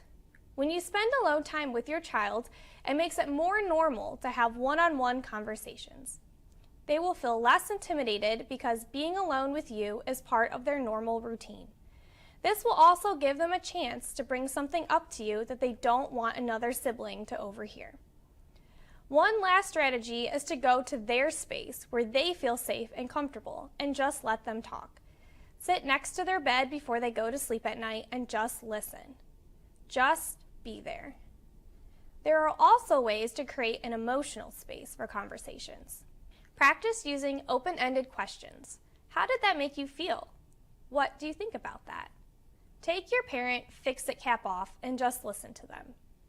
Remind your child that they can come talk to you whenever they need to. Another way to create emotional space is to initiate conversations with your kids to take off some of the pressure. You could say, "I noticed you've been spending more time in your room. I would like to talk to you about this." Step 2 is to validate and acknowledge your child's feelings. Many times, kids just want to feel heard.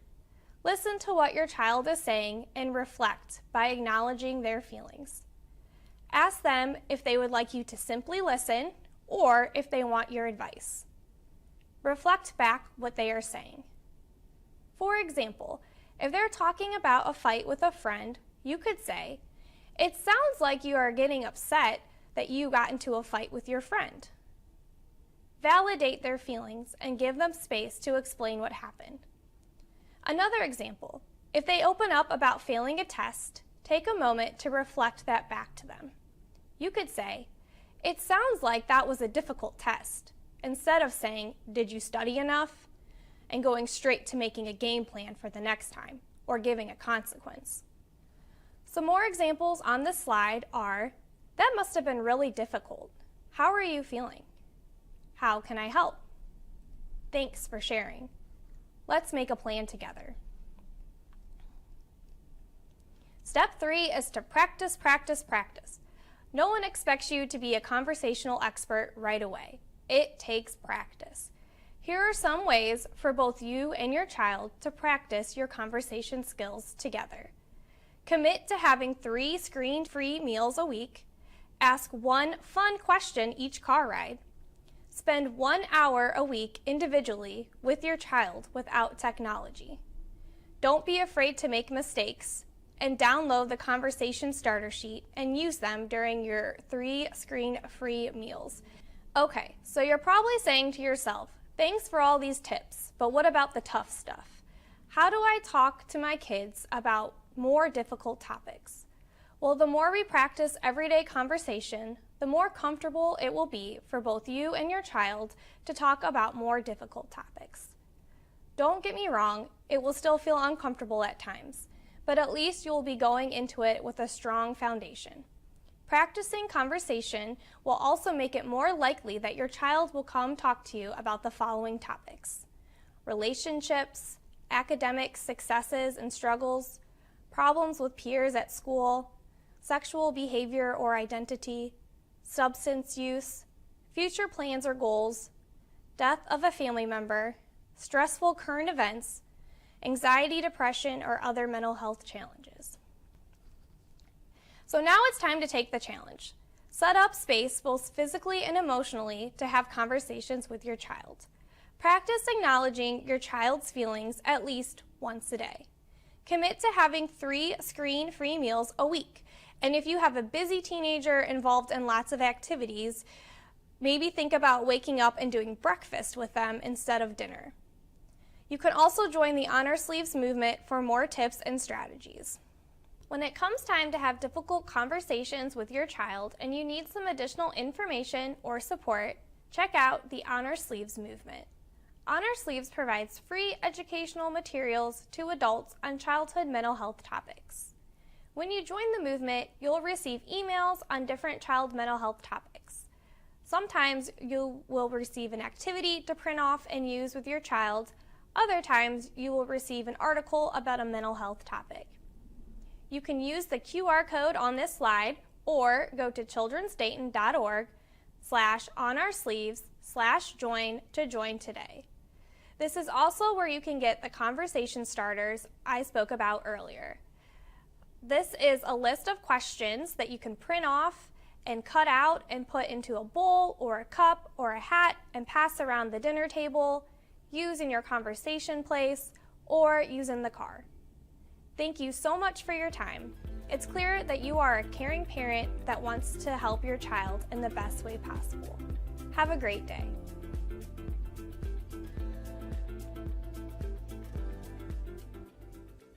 Hello, I'm Amari Walls and I'm here at Belmont High School interviewing the Student of the Month, Chris. Chris is one of the first students to school every day and has perfect attendance. He models excellent behavior and exceeds school expectations. He is in honors classes, earning straight A's. Chris also helps in the office every morning and run attendance sheets to teachers who are covering classes. He also helps students in the media center. Chris is an outstanding member of the Bison family and an excellent example for other students. So, tell us about yourself. I'm Christopher McDonald. I'm lived here most of my life. I'm a senior here at the City of Belmont, and I do a lot of things for Miss Smith. How do you feel about being Student of the Month? It's pretty insane. I never really thought that I would be, but I mean, I do help out a lot, but I never really thought that I would actually get picked. Can we talk about how you keep your grades at top priority? Mostly just like keep attending my classes, do all the work, stay immensely focused, listen when the teacher's talking, If you like, do all of that, you should be good enough to get at least a B. What plans do you have after high school? I plan on attending St. Clair for a few years and hopefully moving on to bigger college so I can get my degree in some sort of music program. Okay, so you're into music. Been into music for most of my life. I started playing guitar around 5 and played piano when I got piano when I was 10 and learned to play that. And for a few years I was in the band program. Would you encourage other students to get involved in district's music programs? Absolutely. The TESOL's amazing. You learn a lot, you make a lot of friends there, and it's really a great pathway if you want to get into music in your career. It would be a great way to kickstart that. How has music helped you throughout high school? I think it's really helped me take a stable foundation. It's something to always look forward to, and something that really just enhanced my day. What was your most valuable memory at Belmont High School? Most valuable memory would probably be freshman year. I was chosen to do the All-City Holiday Parade. We had the march. It was cold, but it was incredibly fun, playing for all those people. It was amazing.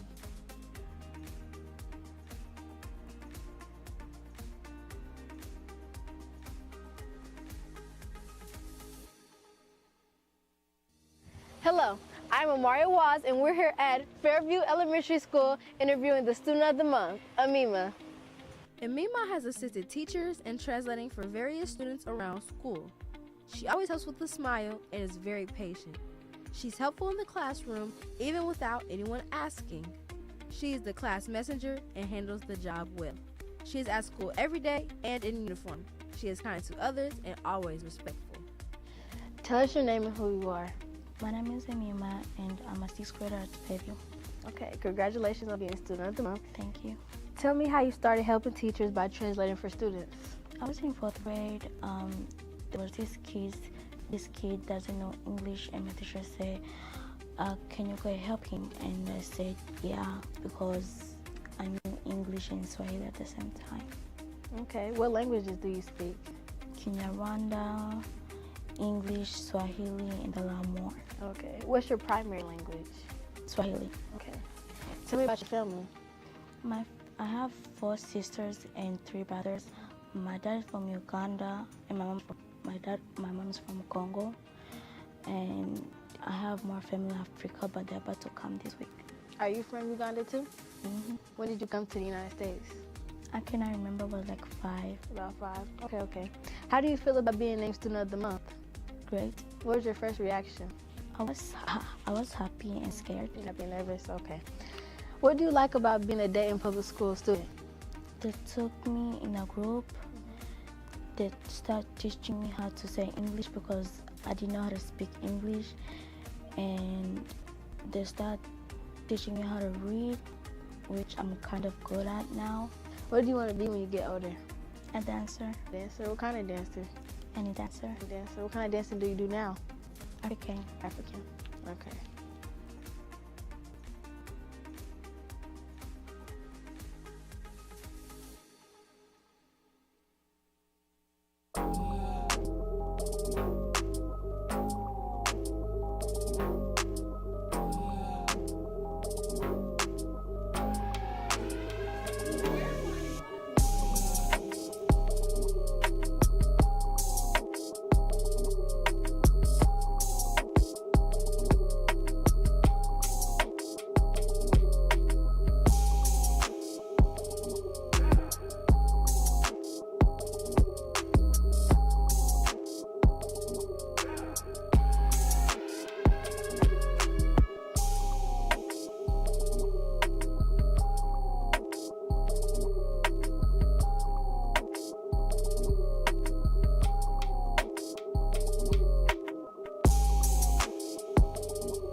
back on. We'll do that first.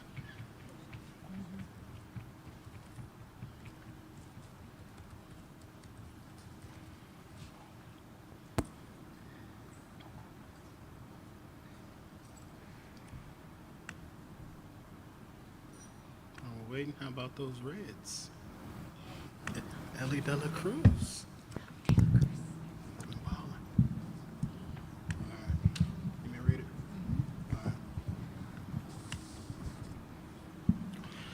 Let the record show that the Board of Education of the Dayton City School District has just completed an executive session during which it considered the appointment and employment of a public employee, as well as conferred with an attorney involving pending or imminent court action, as well as discussed negotiations with our attorney. I move that we return to our normal session. Second. Do I have a second? It's been moved and second. Are there any questions? May we have a vote? Dr. President Goodwin? Yes. Mr. Smith? Yes. Mr. Sampson? Yes. Ms. Wiegany? Yes. Dr. Pickett? Yes. Mr. Lacy? Yes. 6 yeses.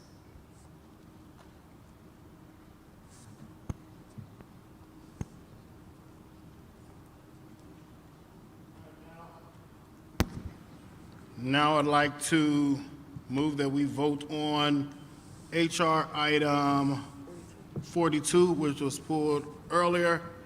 And do I have a second? Second. It's been moved and second. Do we have any questions? There are no questions. May we have a vote? President Goodwin? Yes. Mr. Smith? Yes. Mr. Sampson? Abstain. Ms. Wiegany? Yes. Dr. Pickett? Yes. Mr. Lacy? Yes. 5 yeses, 1 abstain.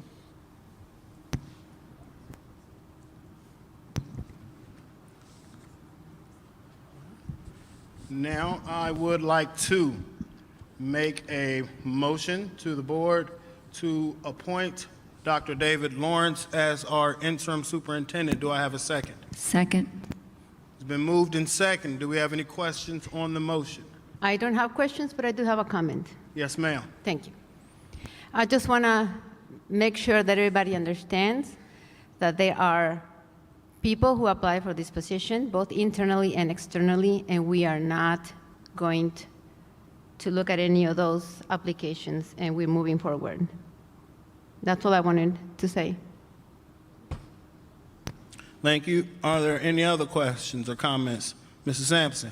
Thank you, Mr. Vice President. And respectfully, in regards to my colleagues' comments, there were individuals who applied from the post that was posted probably 2 or 3 days ago.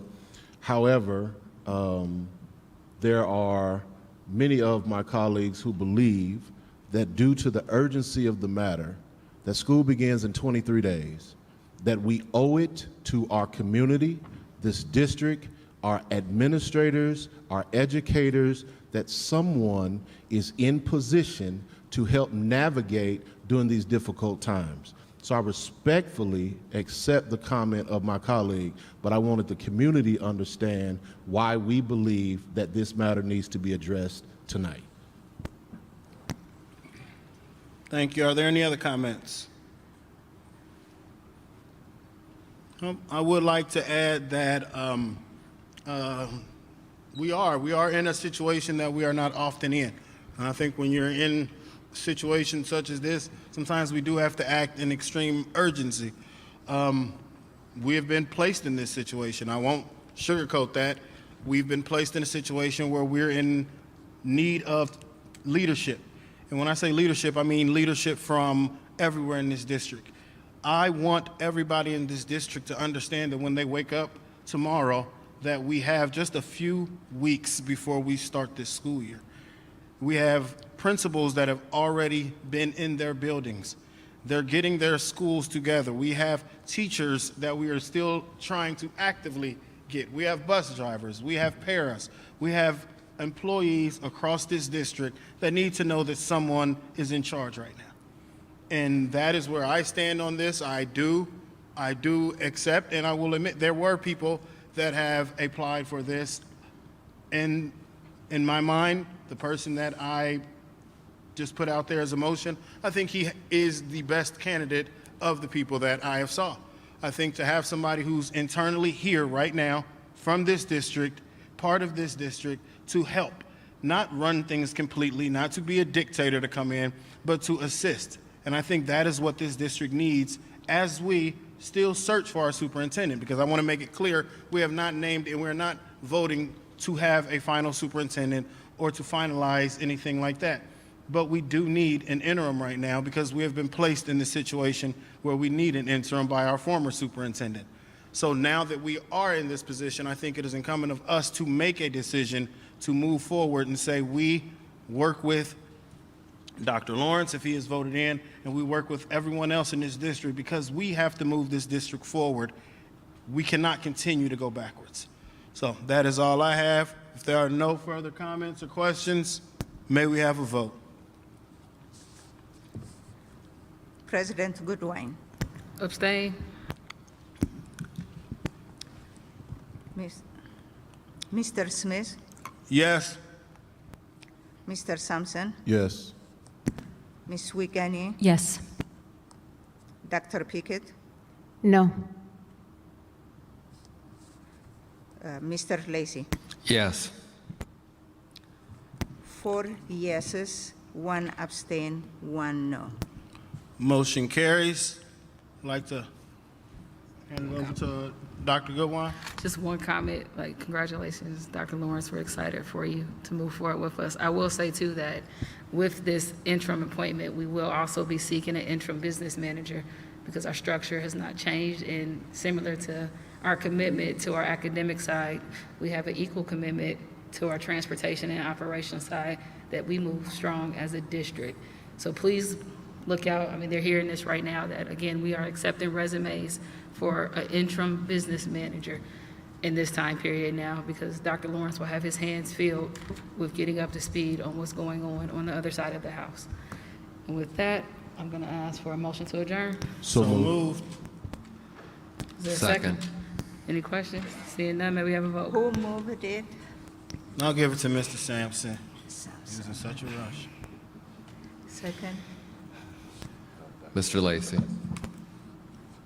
Okay. President Goodwin, Yes. Mr. Smith, Yes. Mr. Sampson, Yes. Ms. Wiegany, Yes. Dr. Pickett, Yes. Mr. Lacy. Yes. 6 yeses. Thank you. If any of the media has comments, Vice President Smith or any other board member will be able to assist you. I currently do not feel well, so I am taking off.